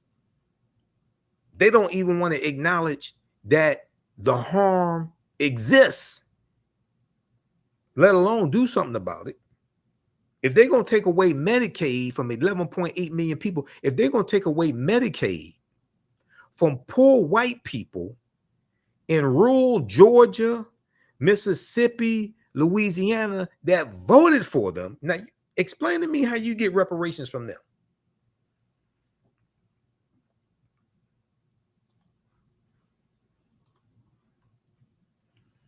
Within the week, Trump's acting Secretary of Labor ordered the Office of Federal Contract Compliance Programs to, quote, immediately cease and desist all investigative and enforcement activity, end quote, and close all open cases.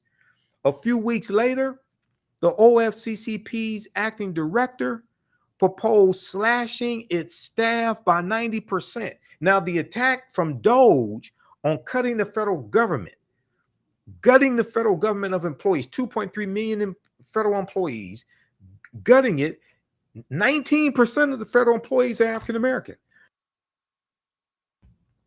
So when you talk about gutting the federal workforce, you're talking about defunding Black America. You're talking about negatively impacting us financially and our health care through our jobs. We're paying for homes, paying for mortgages. We're paying for children in college. It was Trump's 6-3 conservative Supreme Court that struck down Joe Biden's executive order on student loan forgiveness.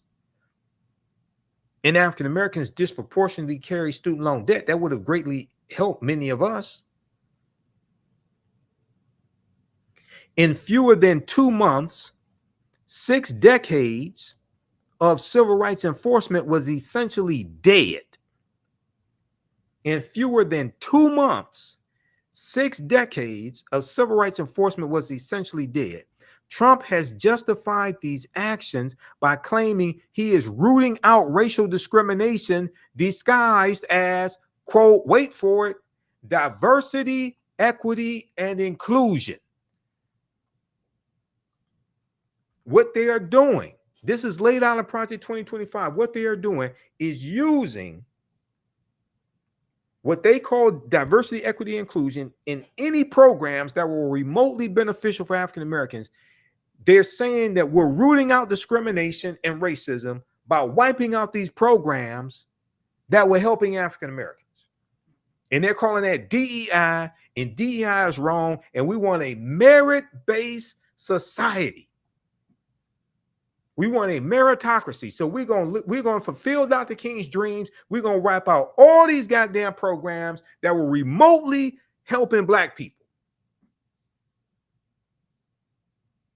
And most of Black MAGA is silent while all this is being done.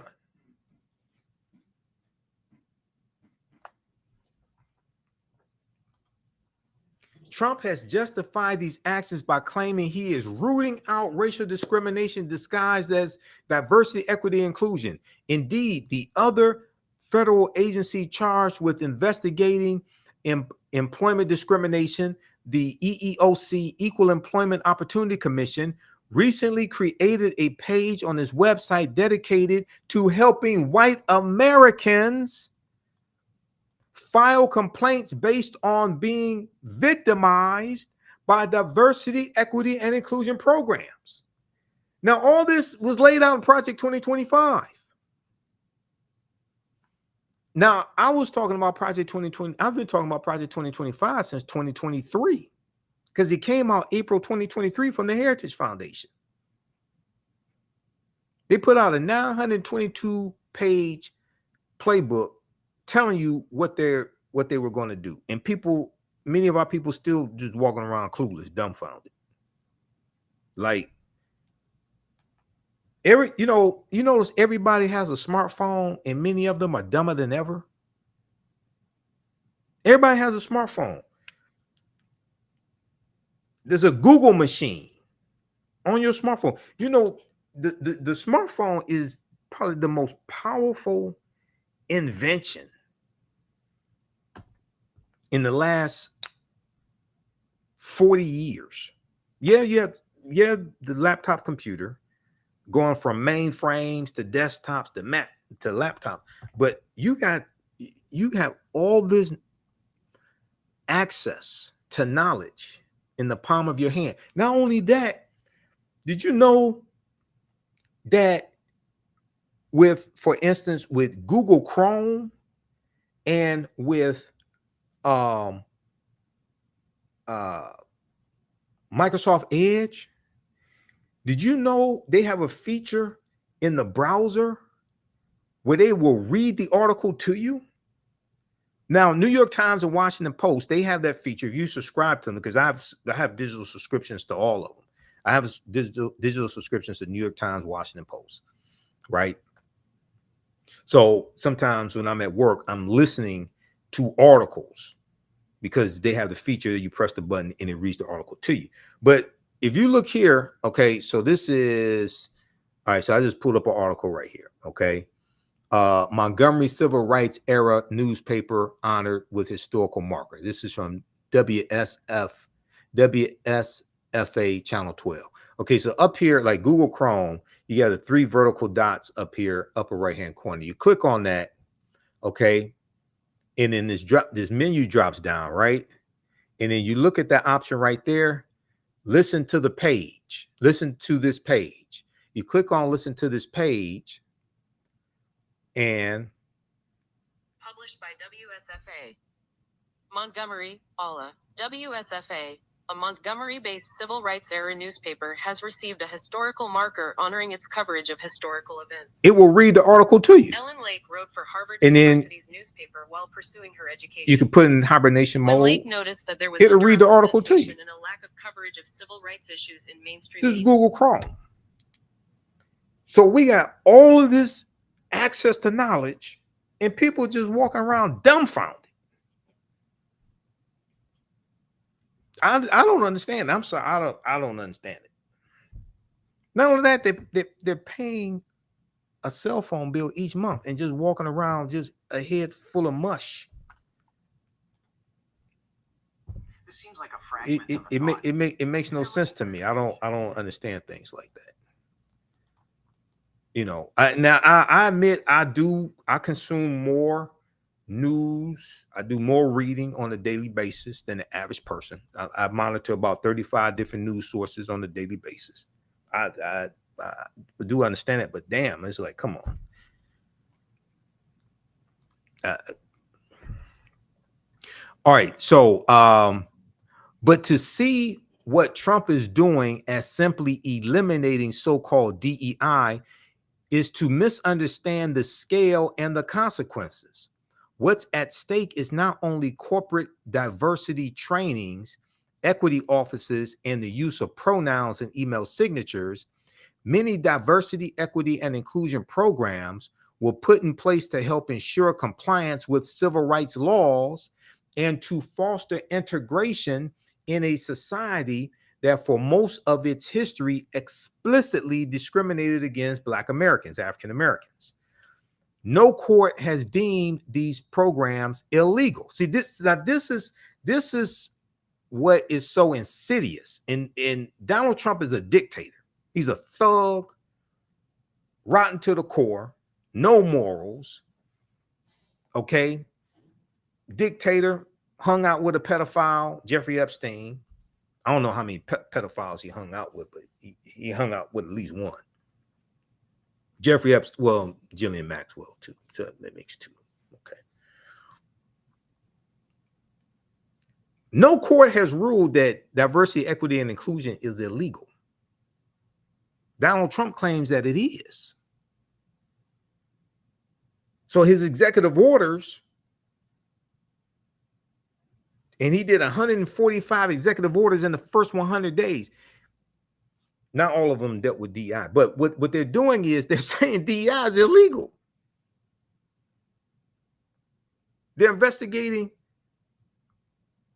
universities using diversity, equity, and inclusion as the pretext.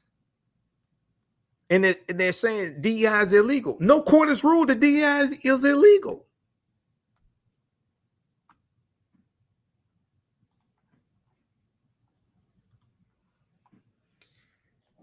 No court has deemed these programs illegal. Yet in the opening months of his second term, Trump has capitalized on the unpopularity of equality efforts among some Americans, glibly wielding the language of DEI to initiate the broadest and most significant assault on civil rights and racial integration in the country in more than a century. is President Johnson with Dr. King, Whitney Young, and James Farmer in January 1964. Since returning to power, Donald Trump has used his singular authority as the head of the federal government to recast the white majority as the primary victims of systemic racial discrimination. This is what I'm talking about. This is what he's been doing. This is what he campaigned on. White grievance. This is what he campaigned on. Now, where are all the black people who said they were voting for Trump because they thought they were going to get stimulus checks?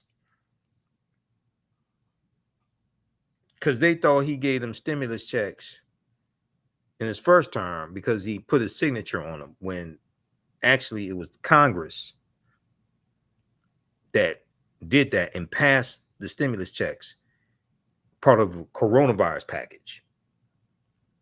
That came from Congress. Article 1, Section 9 of U.S. Constitution, Article 1, Section 9, Clause 7, power of the purse. The ability to tax and spend belongs to Congress. So you had black people saying, we want those stimmies again.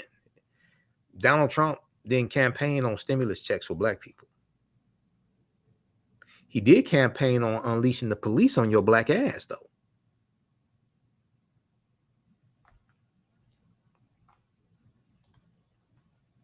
Everybody has a smartphone and we're dumber than ever. Since returning to power, Trump has used his singular authority as the head of the federal government to recast the white majority as the primary victims of systemic racial discrimination, though no evidence, not even self-reporting among white people, shows this to be true. Okay, read the rest of this here, because this is, like I said, this is a long essay, man. This is deep. Okay, I want to go to this clip here for the sake of time. And I guess I'm going to have to start broadcasting more often. I've been so busy and I work full time and I work 16 hours overtime this weekend. So it's been hectic. So when you support the African History Network and you support us through Cash App, PayPal, or register for our classes, that helps out a lot, because it takes a lot to run the African History Network and pay the bills, etc. I want to go to this clip here from,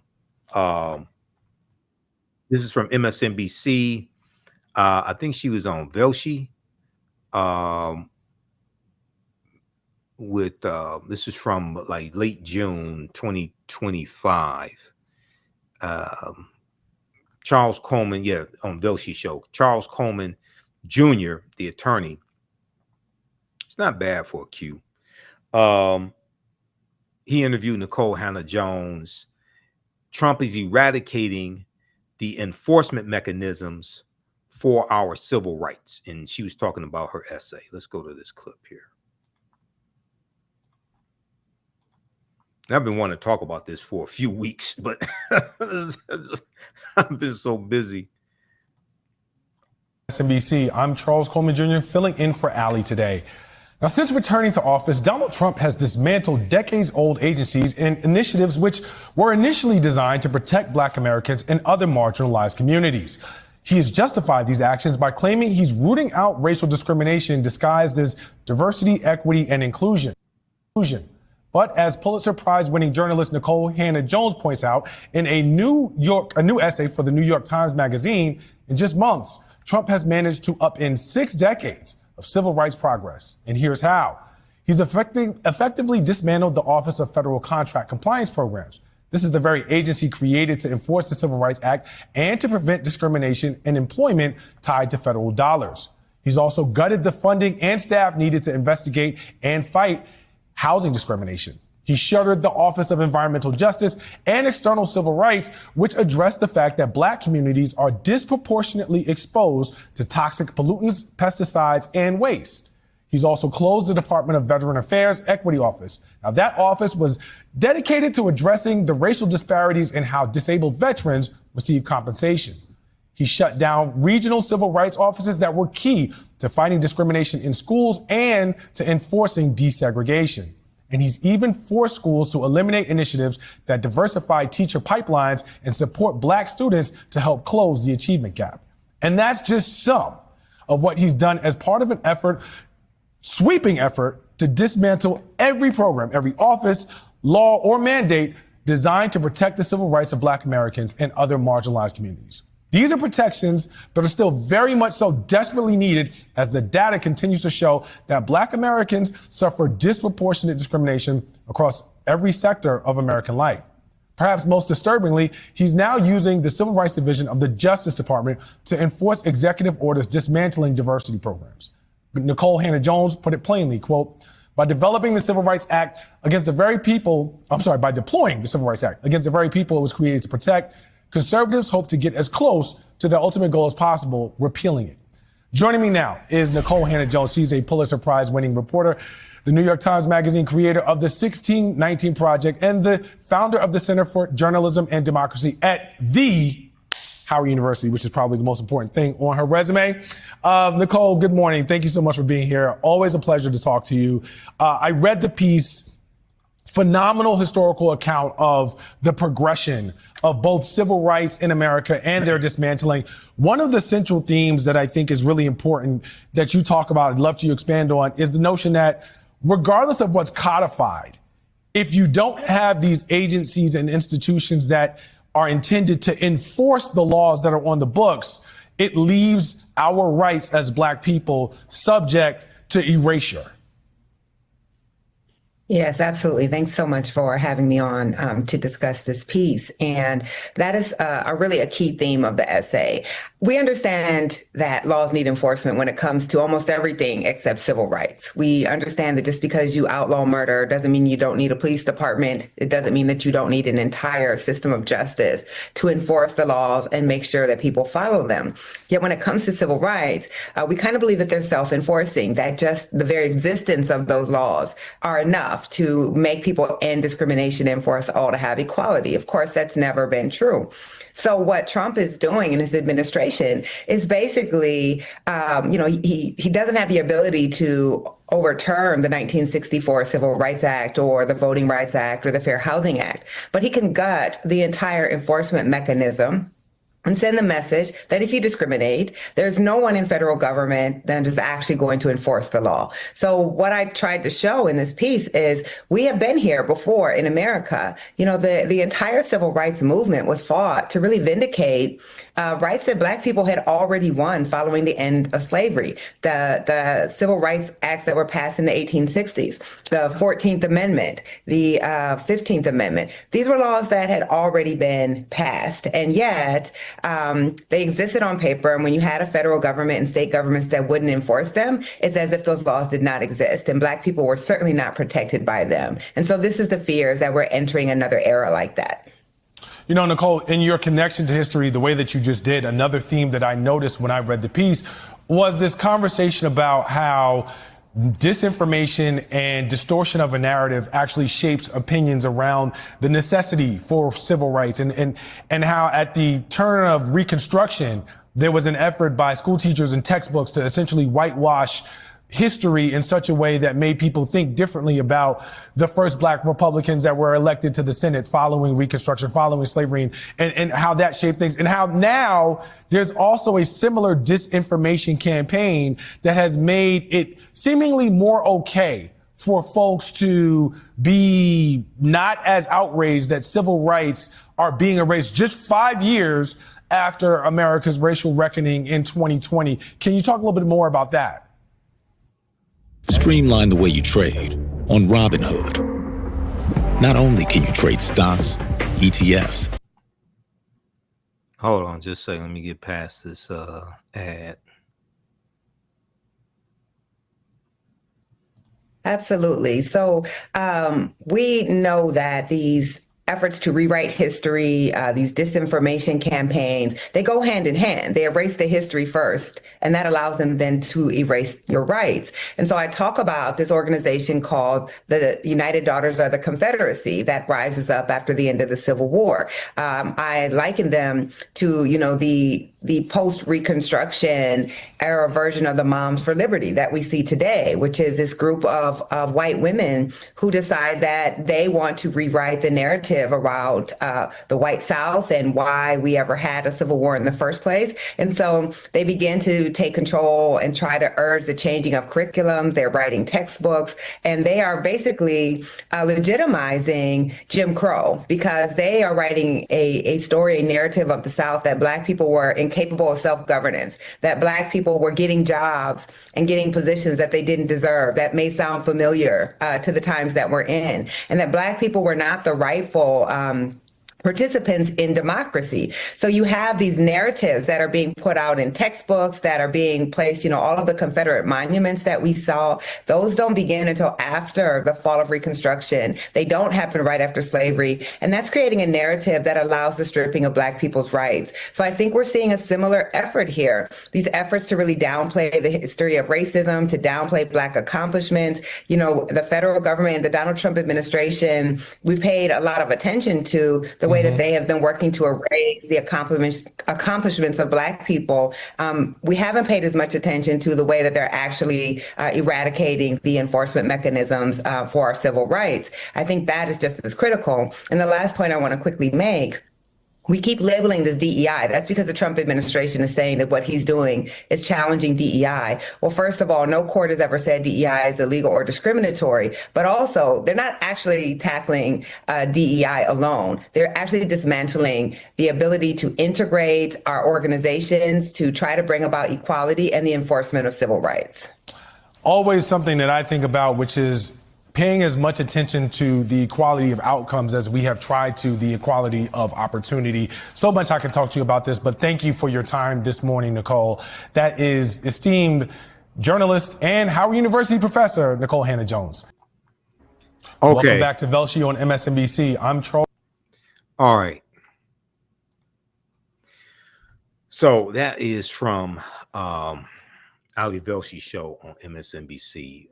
Charles Coleman Jr. was sitting there for him. Fantastic segment. Okay. This is deep what's taking place. And this is what we were warning people about. So we have to continue to fight this, continue to educate ourselves. We have to leverage our economics to enforce our political agenda as well. We're going to have to engage in continue with economic boycotts against corporations, but also, as I've said on Roland Martin Unfiltered,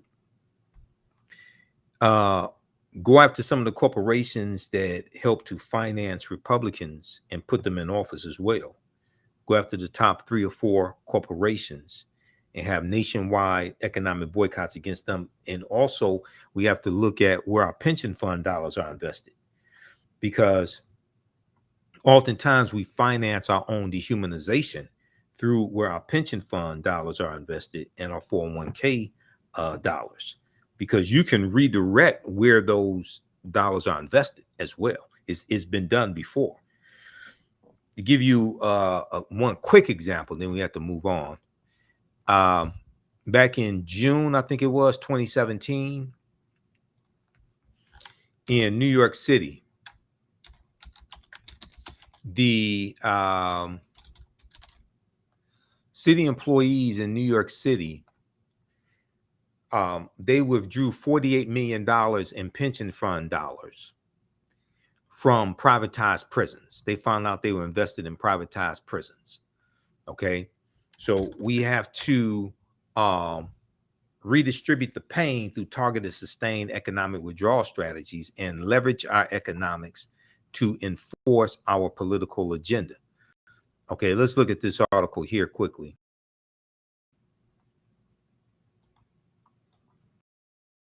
This is from New York News. And refresh the screen right quick. Just give me a minute here.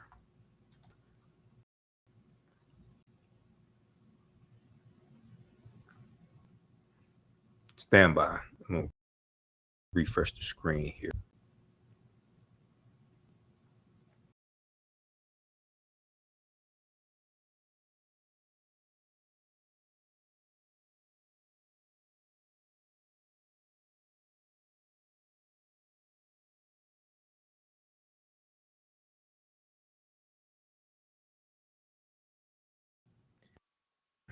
All right, we're back. So that should clear up everything. Everything should move smoother now. Let's look at this article here. I've talked about this a number of times before. New York City pension fund to back out of investments in private prisons. So when you research this, this actually happened. Okay, they actually did it. NYC pension fund to back out of investments in private prisons. This is from, it was last updated April 8th, 2018. I think it's originally from, it's originally from June 8th, 2017.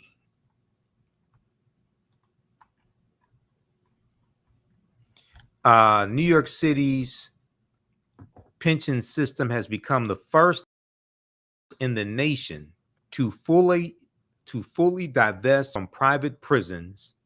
Controller Scott Stringer will announce Thursday. The city, they're trying to get me to sign up for something. The city has sold off about $48 million in stocks and bonds. Hold on. Damn.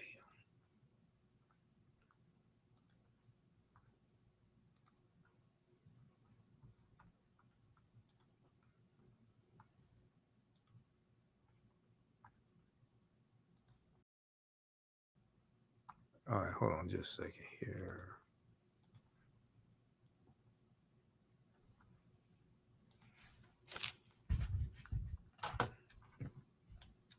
Let me see if I can get past this.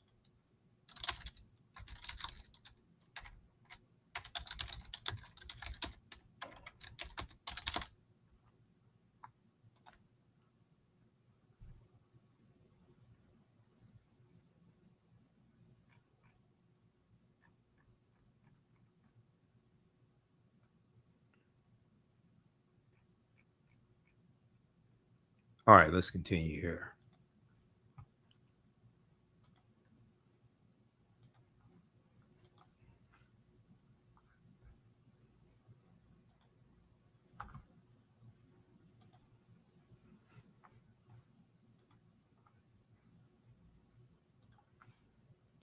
Okay, the city has sold off about $48 million in stocks and bonds of 3 private prisons, according to the controller's office, after a unanimous vote from the fund's trustees.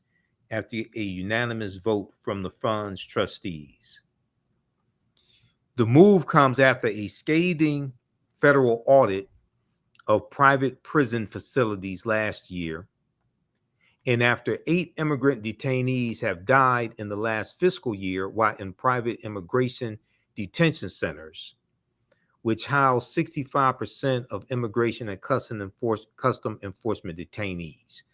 So these private prison companies like Core Civic and Geo Group, they've gotten contracts from Trump, from the federal government, to house migrants, just like they were doing in his first administration, because the private prison companies have financially backed Trump because he supports private prisons. So if you are against private prisons, but you voted for Trump, you are a damn fool. If you are against private prisons and you voted for Trump, Trump is a big supporter of privatized prisons. The trustees of the city's pension funds voted in favor of divesting in a mid-May meeting. The stocks and bonds in 3 companies, Geo Group, Core Civic, and G4S, have since been sold, Stringer's office said. Okay. All right, read the rest of this piece here. Research this. New York pension fund to back out of investments in private prisons. There are other examples, but I don't have time to get into that.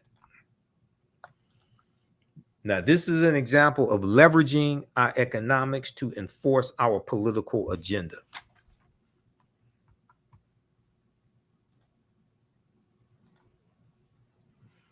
All right, now let's see. Let me go to this next story quickly here because we're gonna wrap this up in a few minutes. How do you all like this type of information? Give us a thumbs up, give us a heart, give us a like on this broadcast. Who still needs to register for my new 10-week online history class? African empires, the Moors, and the transatlantic slave trade, 5000 BC to 1800 AD. Visit my website, AfricanHistoryNetwork.com. Scroll down, we have it right here. Class 1 starts up Saturday, August 2nd, 2025, 4 p.m. Eastern Standard Time. Classes on sale, $80. Click right here to register here. You can pay debit card, credit card, pay through PayPal. If you need to pay through Cash App, email me through the website. And email me your Cash App handle. I'll send you a request. Oh, hold on. Move this over. Okay.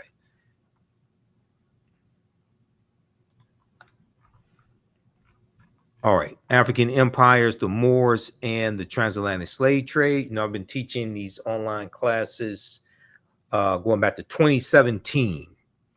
Okay. Class number 1 starts up Saturday, August 2nd. 4 p.m. Eastern Standard Time. We do the sessions live. All the sessions are archived and recorded. You can go back and watch it anytime. Also, we're going to update the lesson plan. You'll be able to download the lesson plan as well. We have a lesson plan for each class session. So we deal with 80 to 100 articles. There's 200 slides in the class. We deal with thousands of years of history.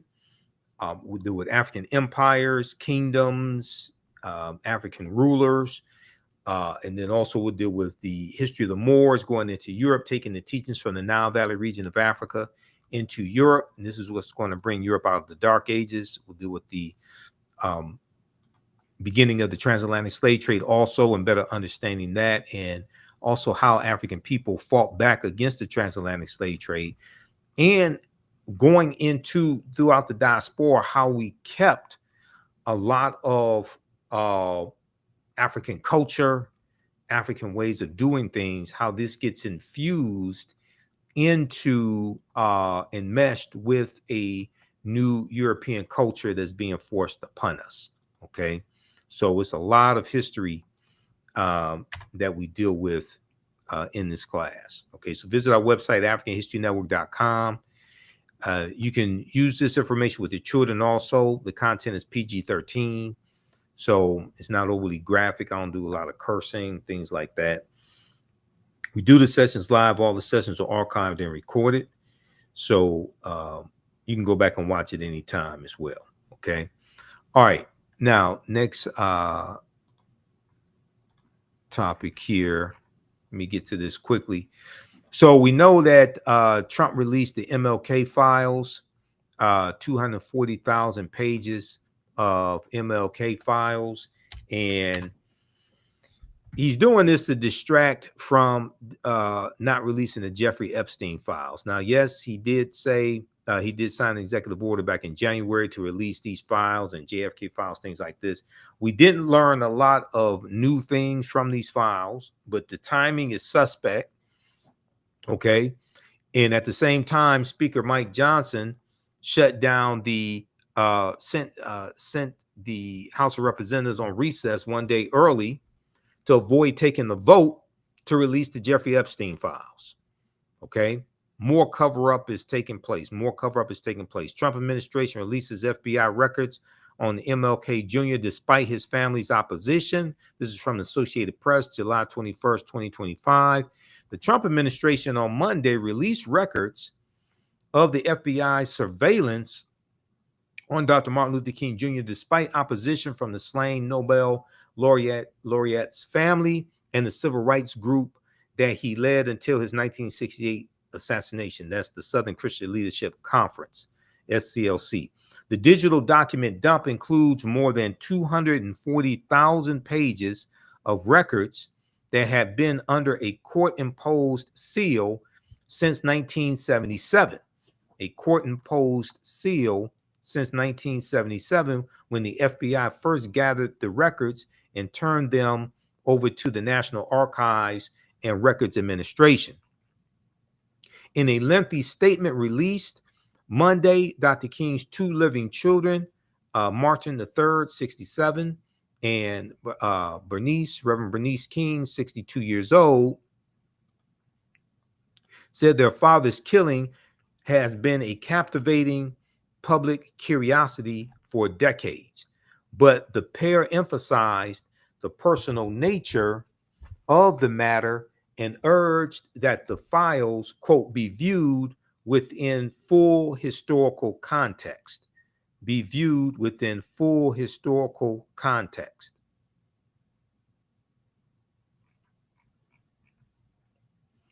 The Kings got advanced access to the records and had their own team reviewing them, had their own teams reviewing them.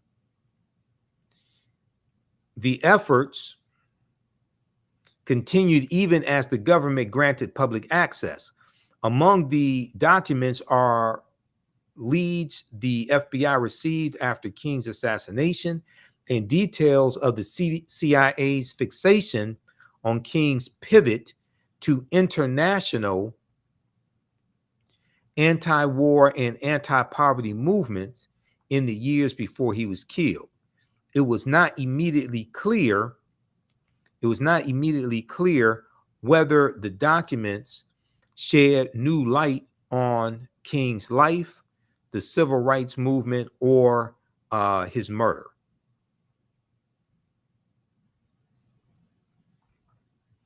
Okay, so you can check out the rest of this piece here from the Associated Press.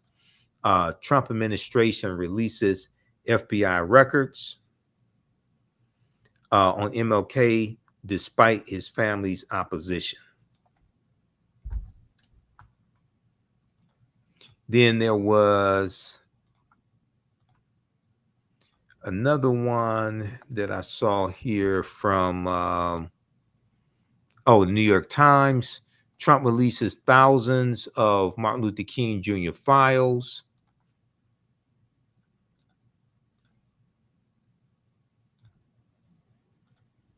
We look at this one from New York Times.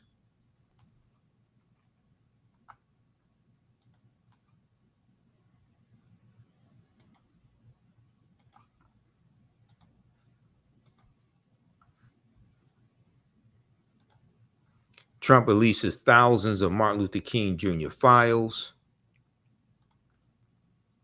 Historians say they saw little of note in the assassination records that President Trump disclosed despite opposition from most of Dr. King's family.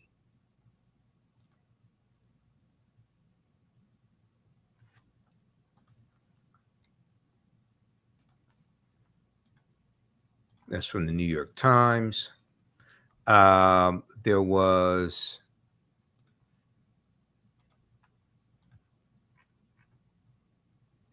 now the Independent had a good piece. So Reverend Bernice King, Dr. King's only living daughter, 62 years old. Reverend Bernice King posted on social media. We posted this on our Facebook fan page, the African History Network. So follow us there. Follow me on Instagram. Also, Michael Imhotep, Imhotep. So the Independent, independent.com, independent.co.uk, they had this article. MLK Jr.'s daughter tells Trump now do the Epstein Files after 230,000 pages released on the civil rights leader. She said, now do the Epstein Files.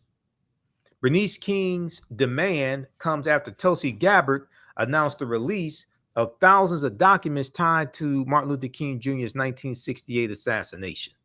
Okay, so you can read this also.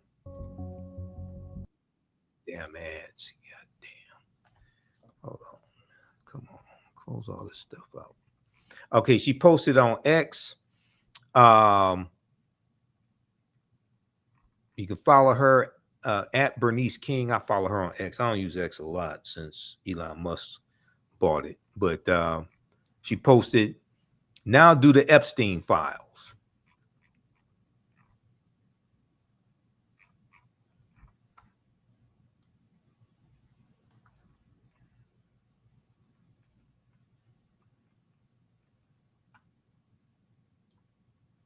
Okay, so check that out at Independent.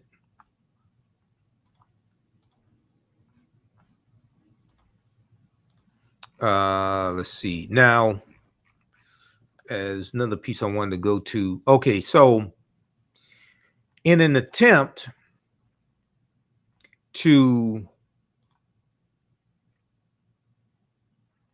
distract from the whole controversy with the Epstein files and Donald Trump's attorney general telling him back in May that his name appeared numerous times in the Epstein files. We don't know how it's referenced, but we know he was friends with Jeffrey Epstein for 15 years. Also, you know, we saw this deposition from 2010, because I have a lot of articles here, and a lot of stuff to share, but only a limited amount of time. So I'm going to have to do a separate broadcast to deal with some of this stuff.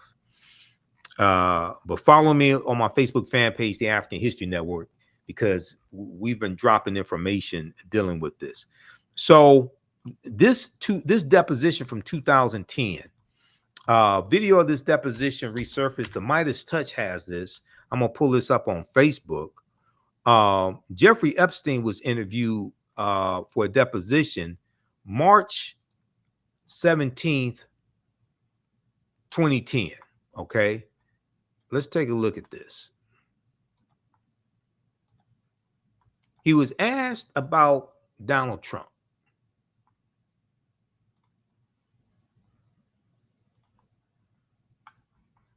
Make sure this is in focus. Here we go. Let's watch this. Have you ever had a personal relationship with Donald Trump? What do you mean by personal relationships? Have you socialized with him? Yes, sir. Yes? Yes, sir. Have you ever socialized with Donald Trump in the presence of females under the age of 18? Though I'd like to answer that question, at least today, I'm going to have to assert my 5th, 6th, and 14th Amendment rights, sir. This is the difference between a Democrat and a Republican.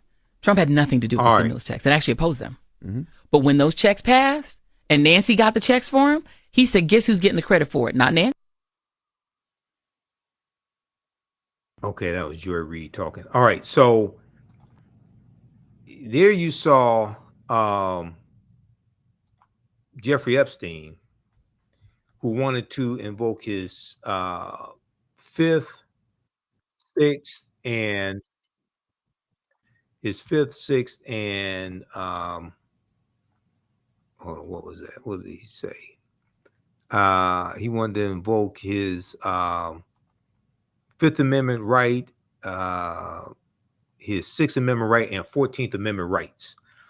Okay, and didn't want to answer the question. Interesting. Very interesting. Asked about were underage girls in the presence of you and Donald Trump? He didn't want to answer that. Now, that's the deposition from 2010. Okay. So we have this piece here. Trump escalates attacks on Obama and Clinton as questions swirl about Epstein.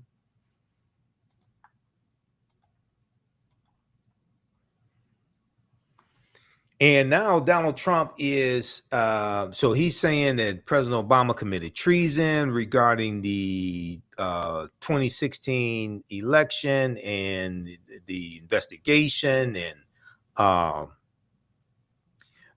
misstating the Russian involvement in the 2016 election, all of that. He's just grasping for straws. Okay, let's look quickly here. There was a piece from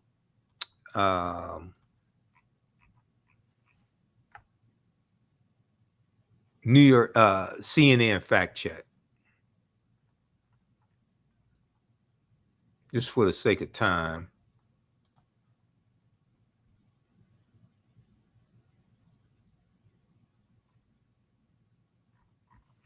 Hold on, let me see, which one is this?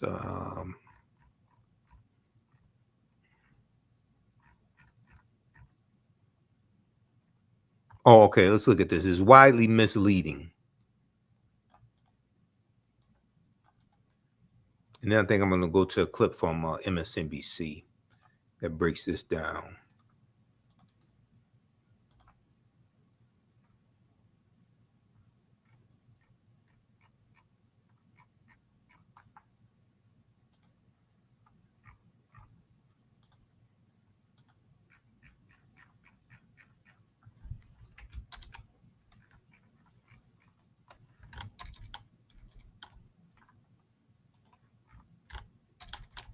All right, let's see.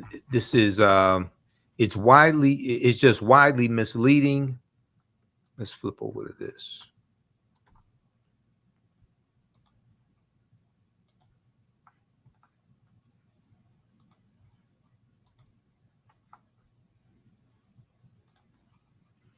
It's just widely misleading, while the administration's latest allegations about the Russia investigation don't add up. This is from July 22nd, 2025.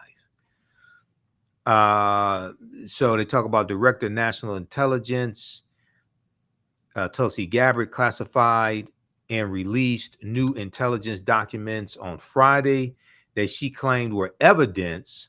She claimed were evidence of a treasonous conspiracy by top Obama officials to manufacture the notion that Russia interfered in the 2016 presidential election. But the allegations conflate and misrepresent what the intelligence community actually concluded. In other words, she's lying. But the allegations conflate and misrepresent what the intelligence community actually concluded, according to a review of a GOP-led Senate investigation from 2020 and interviews with congressional sources familiar with the probe. The newly unsealed documents do nothing to undercut the government's core findings in its 2017 assessment that Russia launched an influence and hacking campaign and sought to help Donald Trump beat Hillary Clinton, the sources said. The new allegations from Tulsi Gabbard lean on assessments before the election and statements from Obama-era intelligence officials finding that the Russians did not alter the election results through cyber attacks aimed at infiltrating voting systems. So the Obama intelligence community and the Obama administration did not say that Russia changed election results or changed votes or hacked into voting systems, things like that. They never said that. Okay. But the January 2017 intelligence community assessment never concluded that Russian cyber attacks altered the outcome of the 2016 election or compromised any election infrastructure in the first place. Those state voting systems were probed. Instead, the assessment focused on Russia's influence campaign ordered by President Vladimir Putin and cyber operations against U.S. and Democratic Party officials, including the hacked emails released by WikiLeaks. quote, these are two different things. Cyber attacks on infrastructure and hacking the DNC, which they are conflating in an attempt to make a political point, end quote, said a former senior congressional source familiar with the Senate review. It's just widely misleading on its face. It's just widely misleading on its face. In 2020, a bipartisan Senate Intelligence Committee review agreed with the intelligence community's conclusions on Russia's election interference and Putin's role directing the effort. Okay. Now, Senator Marco Rubio, when he was on that Senate Intelligence Committee, he signed off on this. He agreed with it. He agreed with the findings. Marco Rubio is now Secretary of State. Now, this is all believed to be Tulsi Gabbard's attempt to get back in good graces of Donald Trump. All right. Now, something interesting came up, and I posted about this on my Facebook fan page, the African History Network. Remember when the U.S. Supreme Court ruled that president has immunity, pretty much immunity from criminal prosecution when they're president and doing their duties, things like that?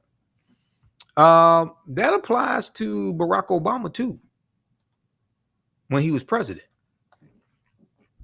So the question came up, well, how are you going to prosecute Barack Obama when he has immunity just like Trump has immunity? And a NBC reporter actually brought this up. I want to try to grab that clip. I think we have the link for it here. Hold on. In preparation for tonight's show, I think that's one of the clips that we grabbed.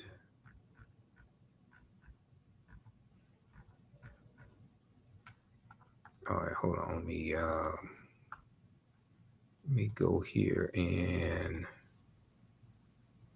I think it's here. It was from Live Fox.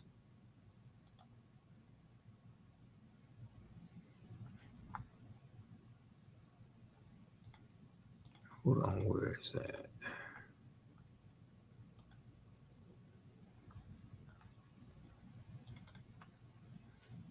Because this was good.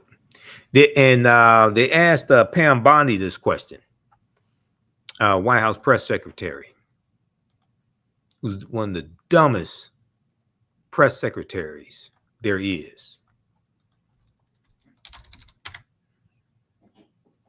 Let me pull this up here. Hold on.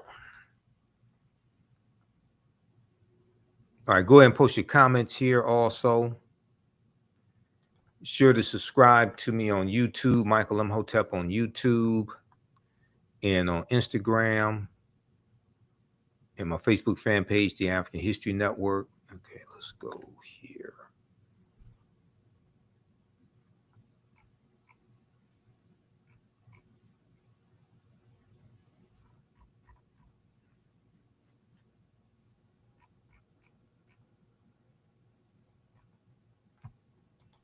All right, so this is from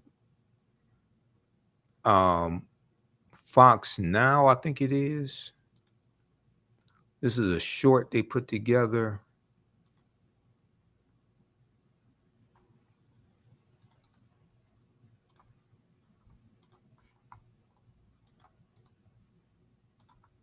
Let me try to pull this up.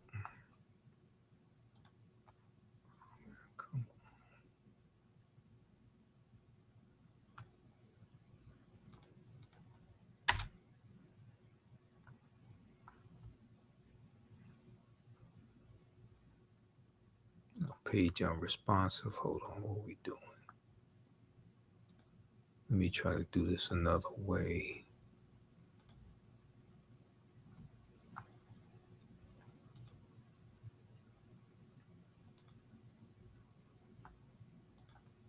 All right, here, let me go to this other clip here because I have this other clip queued up. Let's go to this other one.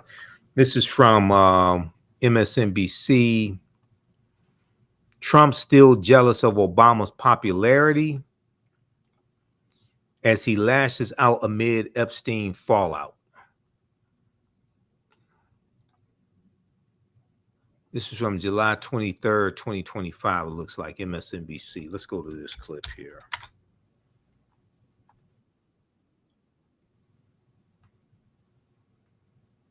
Let's get past this ad.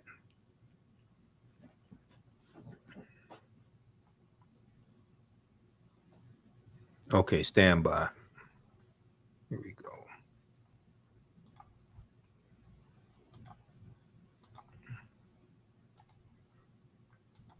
Okay, let's check this out. I want to bring in Peter Baker, chief White House correspondent for the New York Times and MSNBC political analyst. Chuck Rosenberg is former U.S. attorney, former senior FBI official, and an MSNBC legal analyst. With me here in studio, former Washington Post national columnist Philip Bump, and Michael Hardaway is former communications director and spokesman for House Minority Leader Hakeem Jeffries. Okay, let's start with the law, Chuck. Gabbard says the information she's put out amounts to, and these are her words, new evidence of the most egregious weaponization and politicization of intelligence in American history. Is that what you see? Well, good for her, Chris. I mean, waving a document in front of a television camera doesn't make it authentic or valid or truthful or accurate. And this may sound incredibly quaint, but if you actually want to charge someone with a crime, try them and convict them, you need this pesky little thing called evidence. And evidence under the federal rules would have to be reliable, relevant, and admissible. So my way of thinking, a House committee report, whether authored by Democrats or Republicans, don't meet any of those standards, and I would discount it entirely. So, Philip, this is something the president has been promising for years, that pesky thing called evidence. And I want to play some of what we've heard over the years. Take a listen. The concept of Russia with respect to us is a total phony story. Meaning the Trump campaign. Of course it's a total phony story. We have to find out what happened. I'd love to find out what happened. But you don't think it's the Russians? I can tell you one thing. It had nothing to do with us. Looks like a very serious event, but we'll find out. When they look at the documents, I think people are going to see a lot of bad things happen. There's tremendous evidence right now as to how unfairly treated I was. President Obama and Biden spied on my campaign. It's never happened in history. They are trying to steal the election, just like they did it last time with spying, and we caught them, and that included President Obama. Again, none of the investigations ever showed anything that would support anything he just said there. So why, after all these years, after all these investigations, are we back at the same point with the president promising something that he has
All right, everybody.